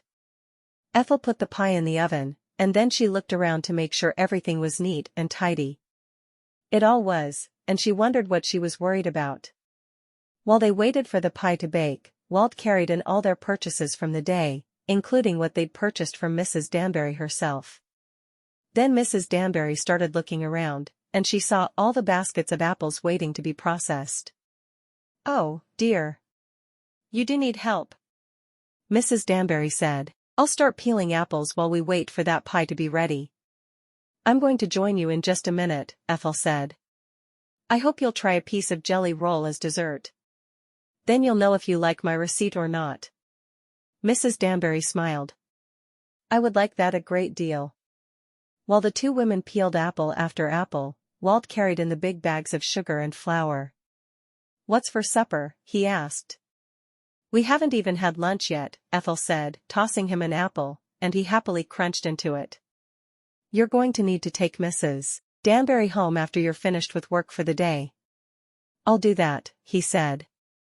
That day, they were able to make 20 jars of apple butter, and they canned another 50 jars of applesauce. "It's a good thing you got more jars today," Mrs. Danbury said. "I don't think I've ever seen so many apples." Ethel kept her face straight as she said, "Walt is convinced it would be wasteful to leave any apples on the trees, so he's going to harvest whatever is left on his own, and I promise to process it all." "You are a better wife than I ever dreamed of being," Mrs. Danbury said. "You are taking care of that man in a way even a mother wouldn't." "It's my job as his wife to keep him comfortable and content," Ethel said. "I enjoy cooking a great deal, but I think cooking for him may be the death of me." Mrs. Danbury laughed. "Sounds like he's a special kind of hungry." "Definitely." Ethel got up to check the pot pie, realizing it was done. She took it out of the oven and set it on the edge of the stove where it wouldn't get too hot. She cleared the table of the apples they'd already peeled and set it. Mrs. Danbury, being a woman and understanding the work involved, asked how she could help. "There's nothing to do but set the table, and that's almost done. I put some coffee on when we got home. Would you like a cup? I can offer coffee, water, or milk." "Milk would be wonderful. I haven't had it in ages since my hands hurt too much to milk the cows in the cold weather." "Milk it is. I'll even send a pitcher of it home with you, if you'd like. We end up feeding some of it to the pigs and chickens every day. I would be thrilled if you sent some home with me. You're a good neighbor to have, Ethel." Ethel smiled.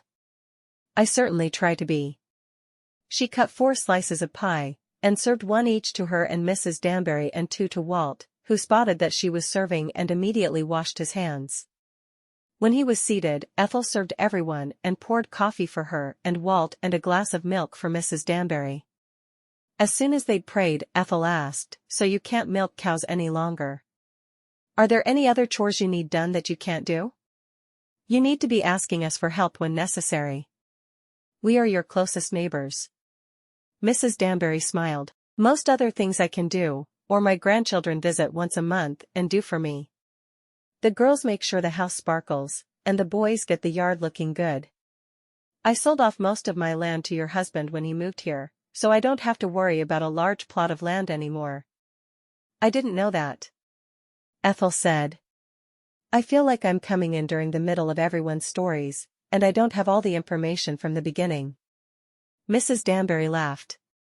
"Most people around here like to talk, so you'll be caught up in no time." While they'd been talking, Walt had eaten both pieces of the pie Ethel had served, and he held out his plate for more. "1 piece or 2, she asked. He held up 2 fingers, and Ethel cut 2 pieces for him, sitting back down and taking her first bite of her piece. "This is delicious," Mrs. Danbury said. "Now, I'm going to need a receipt for your beef pot pie." "I'll write it down before Walt takes you home," Ethel promised. She'd made many beef pot pies at the orphanage, because they could make the meat stretch easier by adding more vegetables. "Your mother must be an excellent cook," Mrs. Danbury said. Ethel laughed. "My mother couldn't cook a meal if there was a gun held to her head. She couldn't even clean a room properly. There have always been servants to do for her." "Then where did you learn to cook?" Mrs. Danbury asked, obviously intrigued. I volunteered for an orphanage in Massachusetts before I came here. One of my tasks was cooking with the orphans, so I had our family cook teach me the basics, and from there, I taught the orphans. It's not nearly as difficult as it would be if I hadn't had the attention of our cook. She was truly marvelous, and made me feel as if I could cook anything. Walt paused in eating with his fork in the air. There are things you can't cook? He looked perplexed by the idea. There are things I've never attempted to cook, so those are the things I'm talking about. His wide-eyed look amused Ethel a great deal, but she didn't dare laugh at him. What's for supper? He asked. She'd been planning to make the pot pie last for 2 meals, but that obviously wouldn't work. How would you feel about pork with potatoes and carrots? She asked. She had all of those things in the basement waiting to be cooked, and then she wouldn't have to worry about them. She could put all in one pot, and they would cook while she worked on processing apples with Mrs. Danbury. He nodded. With gravy? Yes, with gravy. And a jelly roll for dessert? Only if you're willing to eat apple jelly, she said. I'm not opening a jar that took someone a long time to can, just so you can have a jelly roll at a time when you have jelly rolls growing out of your ears. He had finished eating, and he sprang to his feet. Apple is perfect. I love apple jelly. And then he was gone. Ethel looked at Mrs. Danbury and shook her head. Do you think he'll ever be satisfied? She asked. Mrs. Danbury shook her head. No, I don't believe he will. Do you pack him snacks for while he works? Ethel nodded. I sent him with an apple and jerky every morning and every afternoon. Otherwise, he gets too cranky to be around. You do have your work cut out for you. But any time you have a big cooking day with preserves or anything else for that matter, send him to get me. I'm happy to help, and it's nice to have another woman around for company. I see so few people since I had to quit hitching up the horses. I wondered why I hadn't seen you at church, Ethel said. You don't seem like a non-believer. Would you go with us if we stopped to get you on Sunday mornings? Mrs. Danbury had tears in her eyes as she nodded. Then I would be able to talk to people. My grandchildren make sure I have everything I need, but they don't seem to understand I need people around me as well. Then we'll work together as often as we can, and we'll stop to get you for church on Sundays. You don't mind spending your time with an old woman like me? I think you are a joy to be around. I get lonely too. The rest of the day, other than the few minutes it took to get the pork in the oven, was spent working on the preserves. There was so much to do, and even with 2 of them, they spent the whole day just working on apple jelly. When they had it all canned and ready to be taken to the cellar, Mrs. Danbury sat down, looking tired, while Ethel packed all the jars carefully into a crate that she'd have Walt carry down later. He'd gotten much better about helping with chores like that after she'd pointed out that his penis hadn't fallen off from doing women's work. Would you like to stay for supper, Mrs. Danbury? Ethel asked as she wiped down the counters and the table, where there had been some spilling. Mrs. Danbury shook her head. No, I should be getting home. All that work plumb wore me out. Ethel smiled. But it's a good tired, isn't it? She packed up a basket for the older woman to take home with her, filling it with 6 jars of the apple jelly they'd made, a jar of applesauce, a portion of the jelly roll she'd made for supper, and she even slipped in the last 2 pieces of the pot pie from lunch. When she put the basket on the table in front of Mrs. Danbury, the older woman smiled. You even included supper for me tonight. Of course, I did. Thank you so much for all your help today. What are we making tomorrow? Mrs. Danbury asked. I think tomorrow will be pie filling, Ethel said, but if you don't feel like you can do it, you are not obligated. I'd love to have you, but I'm not going to hurt you. I promise I won't come if I don't think I can help. But, I may come and just keep you company, if you wouldn't mind that. That would be fine. Even if you wanted to work for an hour and sit for 2 hours, I'd have help. And either way, I'd have company, and I think that's what we both need the most. Ethel actually hadn't felt lonely in the time she'd been in Montana, but that was all right.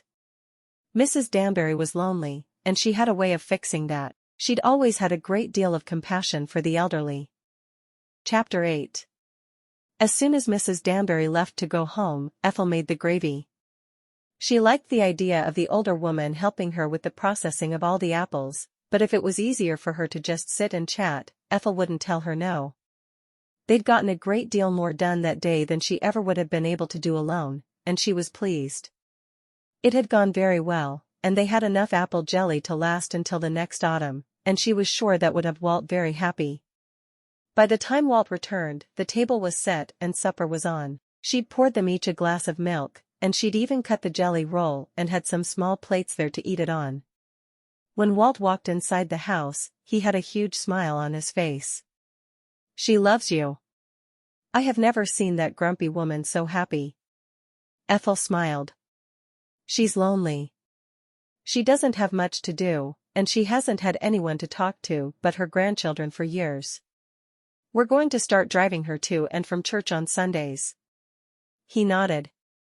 "We can do that. And I'd like you to fetch her before you head out tomorrow morning. That way, if she feels up to helping me with the apple pie filling tomorrow, she can do that, but if she doesn't, she can sit and talk to me while I work tomorrow. She has a great many stories to tell." He frowned. "I never stop to listen to them."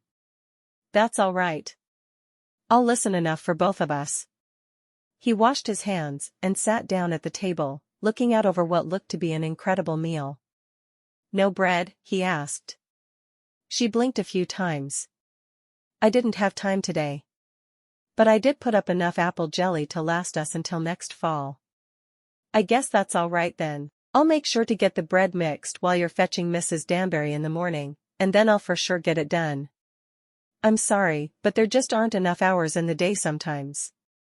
"I understand," he said, but he did look slightly disappointed. "But I made the jelly roll," she told him. His face transformed to one of utter delight. "You do know how to take care of me." Ethel nodded. "It's my job, and I will always do my best at it." He went for more apples after supper, and she didn't let herself think about how much work was still involved. The man was insatiable about his food, and though she was glad she was so crucial to his life, it would be nice to have a minute or two to sit down. Mrs. Danbury came over every day that week, and though some days she could do very little, she was always willing to sit and peel apples while they talked. It was a rare moment when Ethel had a chance to say something, but that was all right. She knew the older woman had a great deal of stories bottled up inside her, and she couldn't wait to share them all. By Sunday, Ethel had processed all the apples, including the last ones Walt had picked from the trees. There was so much she was certain even Walt couldn't eat it all in a year, but she didn't want to tell him that. He'd take it as a challenge. Many hours had been spent the night before writing down receipts that had been promised to different ladies at church, and she'd made sure to write extra receipts because she knew when she delivered the ones she had, more people would want them. They left 10 minutes early for church and stopped at Mrs. Danbury's house. The older woman came out of her house wearing a very pretty dress and had a beautiful shawl spread over her shoulders. "Oh, you look so pretty this morning, Mrs. Danbury. Did you make that shawl?" Mrs. Danbury nodded happily. "I did." "Is it knitted or crocheted?" Ethel knew that people did both with yarn and came up with beautiful projects, but she'd never learned either. "It's crocheted," Mrs. Danbury said. "Have you never learned to crochet?" She looked genuinely astonished that Ethel didn't seem to know how to do it. "There was no one to teach me," Ethel said softly. "I would love to learn though." "And you will," Mrs. Danbury said.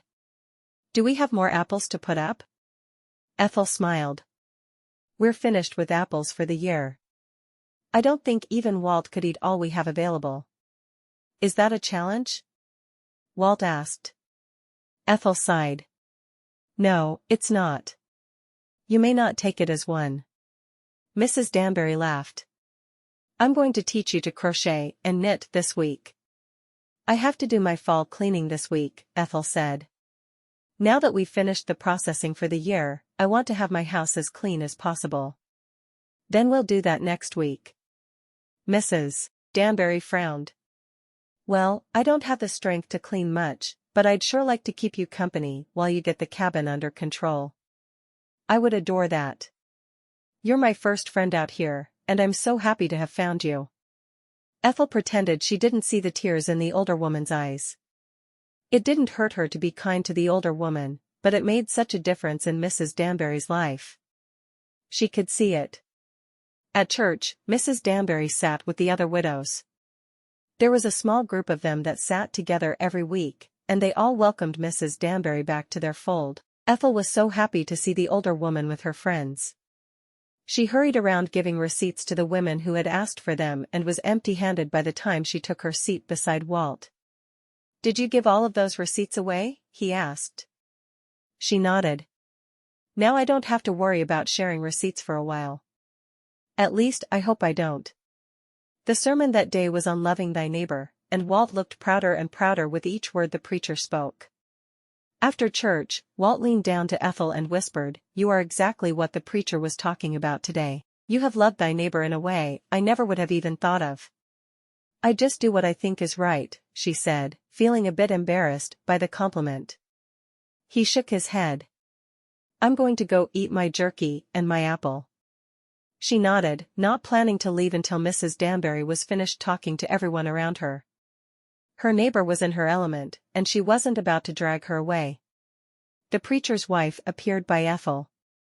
"I want to thank you for ensuring Mrs. Danbury gets to church. She's been sorely missed around here." "Just being neighborly," Ethel said. "This week we start our quilting. All the women in the congregation are invited, and we get together at 1:30 every Wednesday afternoon. Perhaps you could bring Mrs. Danbury if you could get away. I've heard rumors about what it takes to feed your husband, so I'll understand if you can't leave."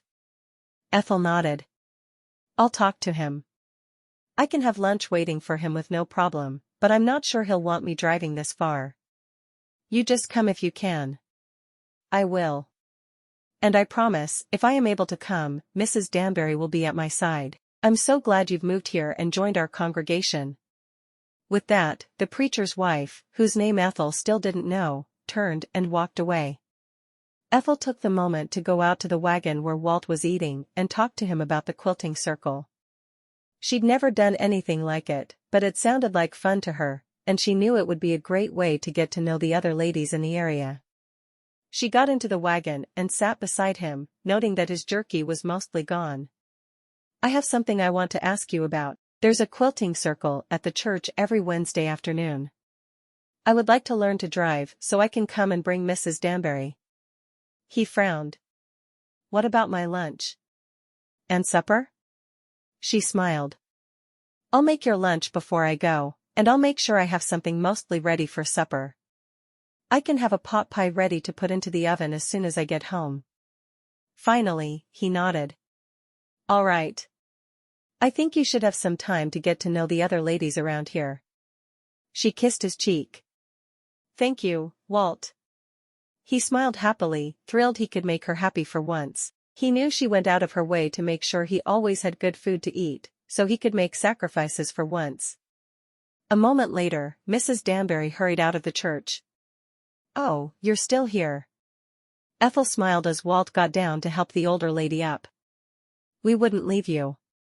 I just wanted to make sure it was all right with Walt if I drove us to the quilting circle on Wednesday afternoons, and he thinks it's a great idea."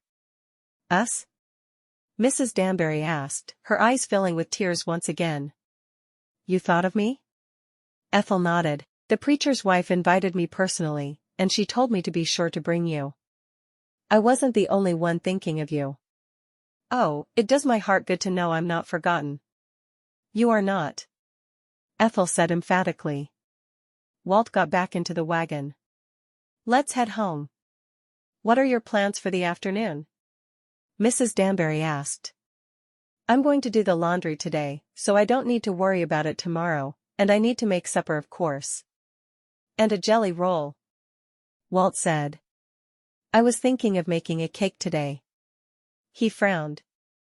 "I'd rather have a jelly roll. I guess I'm making a jelly roll." Ethel shook her head. "I've never known anyone who loved jelly rolls like Walt does. I will probably start on my fall cleaning today as well. I had it planned out to spend the whole week on it, but if we're going to be at the quilting circle, I should make sure I get it started today." Mrs. Danbury smiled. "If only I still had the energy I had when I was your age." Would you like to come for Sunday dinner? Ethel asked. Mrs. Danbury thought about it for a moment. No, I think I'll go home today. You should have some time with your husband on Sundays, with as hard as you both work all week. Thank you for inviting me though. I'm so happy you're my friend. Ethel said. I couldn't have asked for a better friend, Mrs. Danbury said. I'll be waiting tomorrow morning for Walt to come and fetch me, and I'll do some to help, but mostly I will keep you company all week as you get your fall cleaning done. I couldn't ask for more, Ethel said. She loved how willing to do everything her friend was, but she certainly understood the limitations she must have as an older woman. They dropped Mrs. Danbury at her home with a promise to be back for her the next morning. I cannot believe how much you enjoy being with that cantankerous old woman, Walt said as they drove the short distance from Mrs. Danbury's to their own house. Ethel laughed. She's never been the least bit cantankerous around me. Unlike my husband who gets crabby when he doesn't get to eat every 5 minutes. He laughed. You've solved that problem, haven't you? I do seem to have made it so you are less cranky around me. Having you in a good mood is worth the extra work I put in to make that happen. The rest of the day was spent cooking, baking, doing laundry, and washing down the walls on one side of the cabin. There was so much work to be done that week, that Ethel felt overwhelmed, but she would work hard to get the week started right because she truly wanted to be able to take Mrs. Danbury quilting, where her friends would be on Wednesday. The sweet woman deserved a great deal more time and effort than her grandchildren were able to give her. Chapter 9. With very little help from Mrs. Danbury, Ethel was able to keep to her schedule, and have all of her Wednesday chores done before lunch. Walt had given her a quick driving lesson the previous evening, and the wagon stood ready for them to drive to town. I'm taking one of my jelly rolls for a sweet treat for us all, Ethel said. It can be cut as thin as it needs to be, so everyone can have some. That's a wonderful idea. We always used to have coffee for our quilting afternoons, and I wouldn't be surprised if someone else brought a treat as well, Mrs. Danbury told her. Ethel had made sandwiches for lunch that day, and there was enough food left for Walt to make himself 2 more sandwiches if the 2 she'd made weren't enough. She and Mrs. Danbury ate before Walt arrived home for lunch, and they left shortly after he got there. And you have something planned for supper? He called as she and Mrs. Danbury went to the wagon. Yes, there's a pot pie in the icebox that I'll put in the oven as soon as I get home. I'll make sure I eat a little extra jerky, he called back. The 2 of them set out for Daffodil, and Mrs. Danbury was positively giddy. I haven't been to a quilting circle in so long, I'm not sure I'll remember how to use my needle, she said. Ethel nodded. I've never been to one, and I'm excited to see how I like it.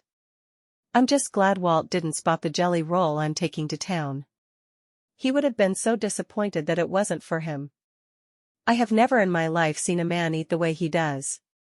And he works so hard, he seems slimmer by the day. I know, Ethel said. But food for today is taken care of, so I don't need to worry about that as we drive to town. The quilting circle was all Ethel had thought it would be, and more. So many stories were told as they all took their portion of the quilt and applied their needles and thread. One other woman had brought a cake, and Ethel brought her jelly roll. The preacher's wife suggested they start a sign-up sheet for which weeks they would bring treats, so the burden wouldn't always be on the same people. Ethel put her name in for the following week, and she was happy she did. She did enjoy baking and having someone new try the treats she made. After the circle was over, Ethel and Mrs. Danbury set out for home. While the circle had only lasted 2 hours, they had talked for a short while after, and Ethel knew she wouldn't be home in time to have supper on the table at 5:30. Thankfully, she'd made several loaves of bread that morning. Walt could gnaw on one while she got supper ready. She stopped at Mrs. Danbury's to drop her off and then drove as quickly as she could to the house. She didn't want Mrs. Danbury to realize that she was running late. When she walked in the door, Walt wasn't there yet, and she built the fire up a bit more, and she added the pie for supper. Then she did the lunch dishes, hating that she'd waited so long to wash them. She preferred to have all the dishes washed before she even thought about the next meal. When Walt walked in, she had 4 pieces of bread cut and buttered for him. Supper is going to be a bit later than usual, but I have some bread for you to eat while we wait. He nodded, reaching for the plate where she'd piled his slices. How was the quilting circle? It was so much fun. I've never done anything like that before, and I was surprised at how willing to work together the women were. It was truly a bright spot in my day, she said. I'm glad you liked it. I take it that means you'll go back next week? He asked. She nodded. I'll need to work harder to make the food work out and have it done for you while you're gone, but I do want to go every week. He shook his head. You had bread waiting. I'll be fine until supper is ready, he told her. There's still a basket of apples down in the cellar if you want something sweet as well. And a jelly roll for dessert? He asked. She nodded. There's always a jelly roll for dessert, she told him with a smile. That's all I need to be happy, he said, grinning at her. The following week, while Ethel was gone for the quilting circle, Walt decided it was time to give in and wear his winter gloves. He had no idea where Ethel would have put them as she'd completely rearranged the house to suit her better. He ended up looking in one of her carpet bags that was shoved way under the bed, thinking she may be using it for storage of winter things. Her system made no sense to him, so he was simply searching everywhere. When he pulled the carpet bag out, he didn't think it could be the right place, because there was something heavy in it, but he looked anyway. He stared in shock at what he found there. He didn't have an eye for jewelry, but even to his untrained eye, he knew he was looking at a fortune in necklaces, bracelets, rings, and earrings. He'd never seen anything like it. He pushed the bag back under the bed, but not out of his mind. He couldn't find his gloves that day, but he knew he'd found something important. All the while he worked for the rest of the day, the bag of jewelry was all he could think about. Was she thinking about leaving him? It was the only reason he could think of that she would have brought all those expensive things and not told him. Why would she stay when she could be living a life of luxury instead of merely surviving in a tiny cabin with him? Surely, she would have said something if they were not there for her to be able to leave. It was all he could think about all day. Nothing else was able to penetrate through the wall of the jewelry. He worked harder than ever before, trying to throw himself into the physical work of the ranch, so he wouldn't think so much about her leaving him, but it was the only thing that stuck with him. And to his surprise, he wasn't worried about who would feed him if she left. He was more worried about what he would do without her. His bed would be lonely, sure, but more than that, his life would be lonely. He hadn't really thought about how he felt about Ethel until he realized she could leave him at any moment. How would he keep going with the love of his life gone to do whatever she wanted to do that didn't include cooking for a crazy man who thought about nothing but food and sweets? Nothing but where his next meal came from. With all the languages she spoke, her talents were wasted on the frontier with him. She should be traveling Europe and buying expensive dresses and gowns. She should be dining with princes and kings and going to endless rounds of parties. It didn't matter to him that she'd told him she'd come west to escape the endless round of parties her mother thought she should attend. She had a way to escape him, and the very idea of her leaving him turned his stomach. He didn't want to eat. He'd never been able to even think such a thing before, but without her, life wasn't worth going on. He wanted her to stay and have children with him. Not run away and do whatever she wished. He thought she was there forever, and would never be able to leave. The money that jewelry could bring in was something completely different. When he went home from work that evening, and found her standing over the stove, frying up something for their supper, and she smiled at him, he was sure it was her last night with him. She'd leave, and he'd spend the rest of his life alone, pining for the wife she'd been. He didn't even care what she was making for supper, and that was a clear indication to him that he was in love, and he had to find a way to keep her with him. But she had to want to be there, and not stay as his prisoner. I thought I'd do fried eggs, potatoes, and bacon for supper. I know it's not what I usually make, and I'm sorry for that. I do have fresh bread, and I'll make toast to go with it, she promised. He nodded. I'd like that. Instead of sitting down immediately, he washed his hands. Is there anything you need me to carry down to the cellar? He asked. No, Ethel said. All the preserves are down there already. I made a blueberry jelly roll tonight. I hope you'll be happy with that. Of course, he said. You know I'm happy with anything you cook, but especially jelly rolls. Though, if you want to take a break from making sweets all the time you can. I feel like I've been too demanding. Ethel stared at him in shock.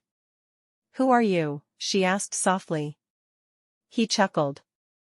I know I obsess over sweets, but you shouldn't have to do extra work just because I like them so much. He wasn't even hungry for them at the moment. Instead, he wanted his beautiful wife to agree to stay. I don't mind making you jelly rolls, she said softly. I tease you about them because they're all you talk about, but you work hard, and you deserve a treat as often as I can make them. She put their meal on the table and sat down beside him. Is there something else going on? Are you upset about something? Are you getting sick? He shook his head, taking her hand in his before praying. Heavenly Father, I ask that you bless this meal, and bless the wonderful woman who made it. Help her to know how very much I care about her in a way that's not at all linked with food. I pray all this in the name of your Son, Jesus, Amen. She looked at him for a moment longer than was normal after he'd finished the prayer. He filled his plate, only taking half the amount as usual because he wanted there to be enough for her, and he mostly felt like he ate everything, and she was left to lick the dish clean to have what she wanted. She watched him push his food around on his plate, letting it slowly grow cold. What's wrong with you tonight? She asked, reaching over to touch the back of her hand to Walt's forehead. You don't feel warm. There's nothing wrong. I just realized that I'm asking you to do a great deal more work than most newlyweds have to do. Just processing all of those apples was ridiculous. She wasn't certain what to say to him. Are you not hungry? He shrugged. I'm really not tonight. His stomach growled loudly at that moment, belying his claim. Okay, I'm a little hungry. He focused on his meal after that, making sure to eat enough that his stomach wouldn't start fussing again.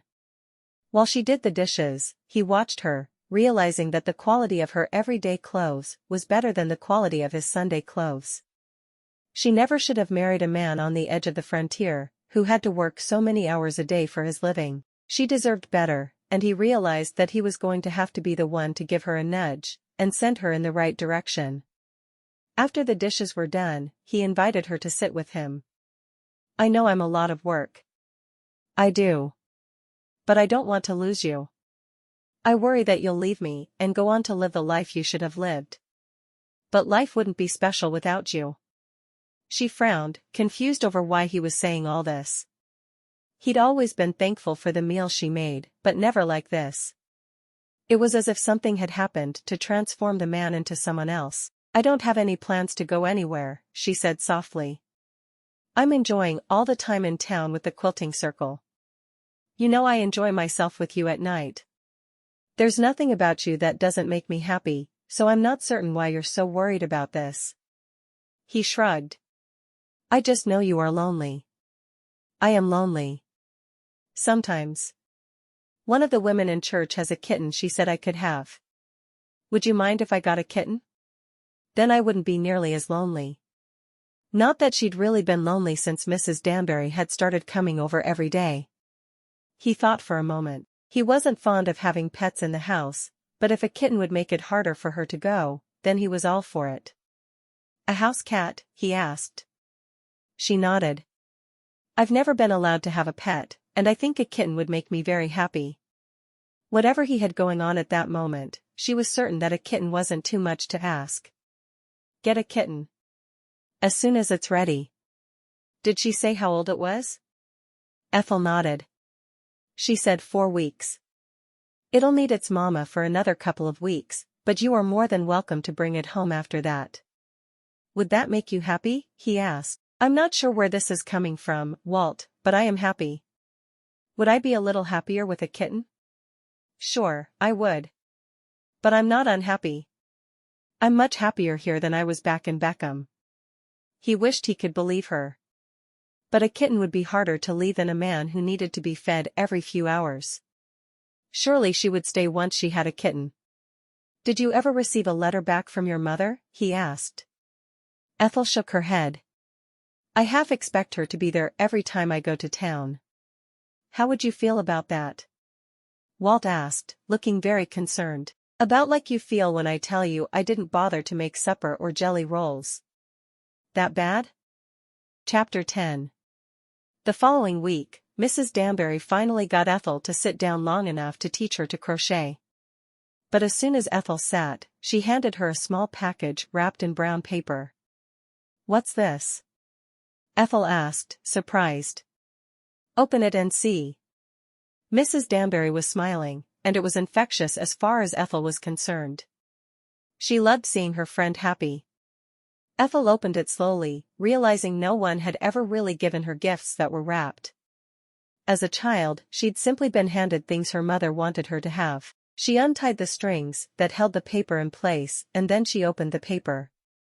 Inside was a shawl almost exactly like the one Mrs. Danbury had worn, and she'd admired so much. "It's beautiful." "You like it?" "I love it." "Oh, thank you, Mrs. Danbury. I'll wear it with pride." Ethel leaned forward and hugged her friend. This simple gift meant more to her than all the jewelry she'd ever owned put together. Because the jewelry was purchased to help her project an image, while the shawl was made with love. She caught on to crocheting quite easily and smiled at the easy, repetitive motions. "I like this," she said. Mrs. Danbury smiled. "Good. Your husband needs a new scarf. You should make him one for Christmas." "Well, right now, I can make a chain. Perhaps you can teach me to turn this chain into a scarf."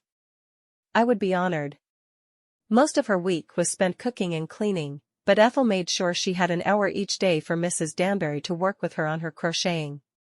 She knew it made the old lady happy to be able to pass on something she was so skilled at doing. They had their first bad snowstorm of the winter that weekend, and Sunday morning, Ethel woke up, looking out the window. "I don't think we can go to church today." Walt shook his head. "No, I don't think we can either." She shrugged. "That's all right. A day when we're trapped inside is a good day for baking." While he sat and whittled the day away, she baked 6 loaves of bread, one of which disappeared with lunch, and 2 jelly rolls. "You can eat as much jelly roll as you want today. We don't have to save any of it for tomorrow," she said. "Now, that's an idea that I will cherish." He caught her hand when she moved close to where he was sitting. "You need a break. Do you ever lie down in the middle of the day?" "Of course not. I wouldn't get anything done that way." "Well, I'm thinking about taking a short nap, and I think maybe you should join me." He pulled her to his lap and kissed her neck, just where he knew it would turn her into a puddle of longing. "Are you saying I shouldn't bake today, and I should spend the afternoon frittering away the time in bed with you?" He nodded emphatically. "I'm hungry again, but it's not my usual hunger." "I see that." She pressed her lips to his, kissing him back. Ethel decided to throw caution to the wind. She didn't need to be baking, and she knew they would both be much happier if they spent a little time rolling around in bed together. Usually, their lovemaking was a very serious affair, and he was focused on what he was doing, but that afternoon, they laughed more in their bed than they had the entire time they'd been married. Afterward, she lay on her back, breathing heavily. "Now I'm too tired to fix supper. We'll have to only eat jelly rolls for the rest of the day." "You mean it?" he asked. His eyes lit up like a small boy who had just been told he didn't have to go to bed that night. She laughed. "I don't suppose it would kill us to have jelly rolls for supper. I did make 2. Can we have one now?" he asked. She glanced at the alarm clock beside their bed. "I think we could have one now." It was already after 4, and they had 2 jelly rolls to make it through till morning, when they may or may not be able to leave the house. It was still snowing heavily. "I need to get out and milk," he said. "Now?" she asked, looking out the window and seeing nothing but white. "The cows need it. It's part of being a rancher, I'm afraid." He stood up and pulled his pants on. "But I feel energized to do whatever I should because I had a wonderful time rolling around in the sheets with my beautiful wife." She shook her head. While he was out working, she pulled her nightgown over her head and went into the kitchen, slicing up the blueberry jelly roll she'd made a few hours earlier. She had a blackberry roll as well, but she would serve that later. He came in after a short while, but there was snow sticking to his hair. He looked a fright. "You look like you've turned into a snowman," she said, grinning at him. He chuckled. "When my older sister was courting, my older brothers built anatomically correct snowmen and had them facing the road where her beau was picking her up. She was not amused, but I sure was." "That's terrible. You need to promise me you will not encourage our sons to do anything like that to our daughters." She finished cutting the first jelly roll and took 2 pieces for herself and gave him a plate full. "Children? Do you think you'll be here long enough for us to have children?" he asked, looking sad. "Why wouldn't I be?" she asked. "Our wedding vows say till death do us part, and we spoke those words as vows to each other and to God. I'll be here until death do us part." He nodded but still looked perplexed. "Then why is there jewelry hidden under our bed? You're not planning to leave at the first available opportunity?" She gaped at him for a moment and shook her head. "Of course not. I brought that jewelry in case we faced financial hardship in the future. I thought it would be nice to have something to fall back on if we had a disease affecting the herd or if our house burned down. The jewels are to make sure our future is as smooth as it can be." He blinked a few times. "So you're not planning to go to Europe and dine with kings and princes, to avoid being married to me and living the harsh life the West demands of women?" She shook her head. "I'm not. Why would I leave the man I love to go and eat with kings and princes? I think they'd be awfully haughty and difficult to be around, don't you?" "I never thought of it that way. I never thought of it at all, until I saw your jewelry, and then I couldn't figure out why a woman like you would stay with a man like me. I'm so demanding, and I get grumpy when there's no food around. That's why it's my job to ensure there's always food around. Do I wish you were a little less crabby between meals? Of course, I do. But I wouldn't trade you for all of the men in the world who don't get cranky. You're the one I chose, and the one I will happily grow old with." He stared at her for a moment as if he was trying to decide if she was telling him the truth or not. Finally, he said, "I love you, and I didn't know I loved you until I worried you'd leave." "Stop worrying," Ethel said, putting her hand in his. "It's not every man I'd eat jelly rolls for supper with. Or roll around in the sheets with in the middle of the day. That's only you." He smiled, leaning toward her and kissing her softly. "We're going to be all right, aren't we?" "We are. And it doesn't even matter what my mother's letter says when it finally comes. I've made a choice, and it was the choice of an adult and not a child. No one can unmake the choice." "I hope not." Walt grinned at her. "When do you think you're going to have one of those babies we were talking about?" he asked, picking up his fork and digging into his first jelly roll of the night. "I don't know. I've been wondering if I'm expecting now, but I'm giving it a couple of more weeks until I start to dream about it too much." He smiled at her, reaching out to stroke her cheek. "You're something else, Mrs. Prewitt. And you're tough to fill up, but you make me smile." He chuckled. "I'm glad there was a snowstorm today so we could just spend time together and talk, and I get to quit worrying that you'll leave me." "What would I do when I want to bake if I didn't live with you?" she asked. "I'd have to give my food to people in the streets, and that would never do." Epilogue. 6 months later, there was no longer any doubt that Ethel was expecting. She was very well rounded at that point, and Walt was happier than ever that Mrs. Danbury spent the days with her. He worried less when he knew that another woman was around. There had been a few terse letters sent between Ethel and her mother, and just in the last letter, Ethel had admitted she was expecting.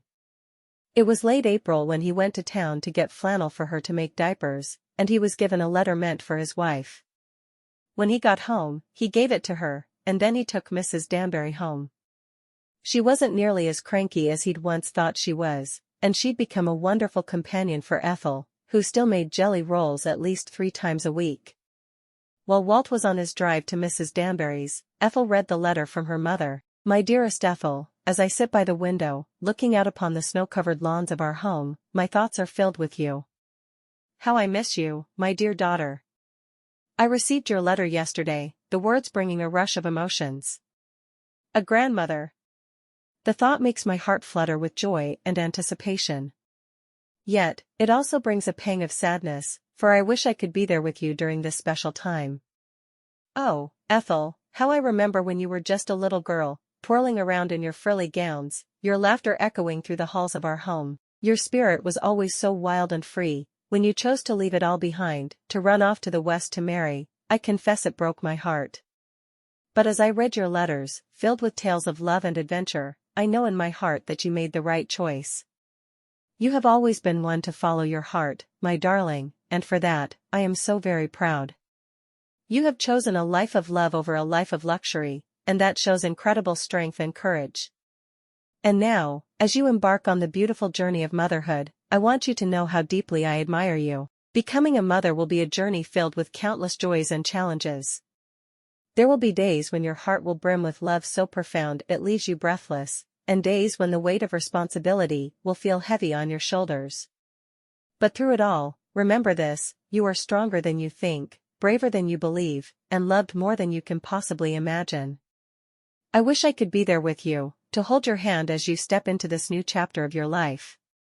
But know that even though miles separate us, you are always in my heart, and when the day comes when I can finally hold my grandchild in my arms, know that it will be one of the happiest moments of my life. Until then, take care of yourself, my dear Ethel. Cherish these precious moments and look forward to the beautiful journey ahead. You are going to be a wonderful mother, just as you have been a wonderful daughter. With all my love, Mother. By the time Ethel finished reading the letter, she was sobbing softly. Never had she believed her mother would be so kind and comforting to her. Suddenly, she missed home with every fiber of her being, and she wanted her mother beside her in the last days, before the baby arrived. She put her pen to paper, and explained exactly that, hoping against hope, that her mother would put herself on a train and end up in Daffodil, Montana, where she could be there for the birth of her first grandchild. More than anything, she wanted to have a little boy, and she would name him Christopher after her brother who had died in childhood. Perhaps her mother would be able to let go of some of her grief if there was another Christopher in her life. When Walt came into the cabin and saw her crying moments later, he looked angry enough to make the trip to Massachusetts and deal with her mother himself. She shook her head. No, Walt. The letter was beautiful. She's so excited to be a grandmother, and I'm just filled with homesickness for a moment. I don't want to go back to my old life, but I'd like to bring my mother here for the birth of the baby. He nodded. My mother has offered to come and help, but if your mother wants to come, then she should be the one here. Ethel laughed. My mother would be absolutely useless. She can't cook, she can't clean. She couldn't even darn a sock. No, invite your mother, so we can have the help we'll need.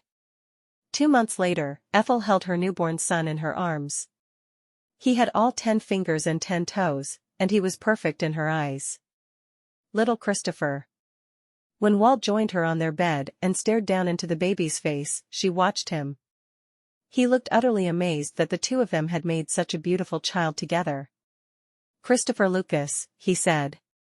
Ethel nodded. Yes, it suits him, doesn't it? Walt nodded. It does. I wonder if he'll like jelly rolls.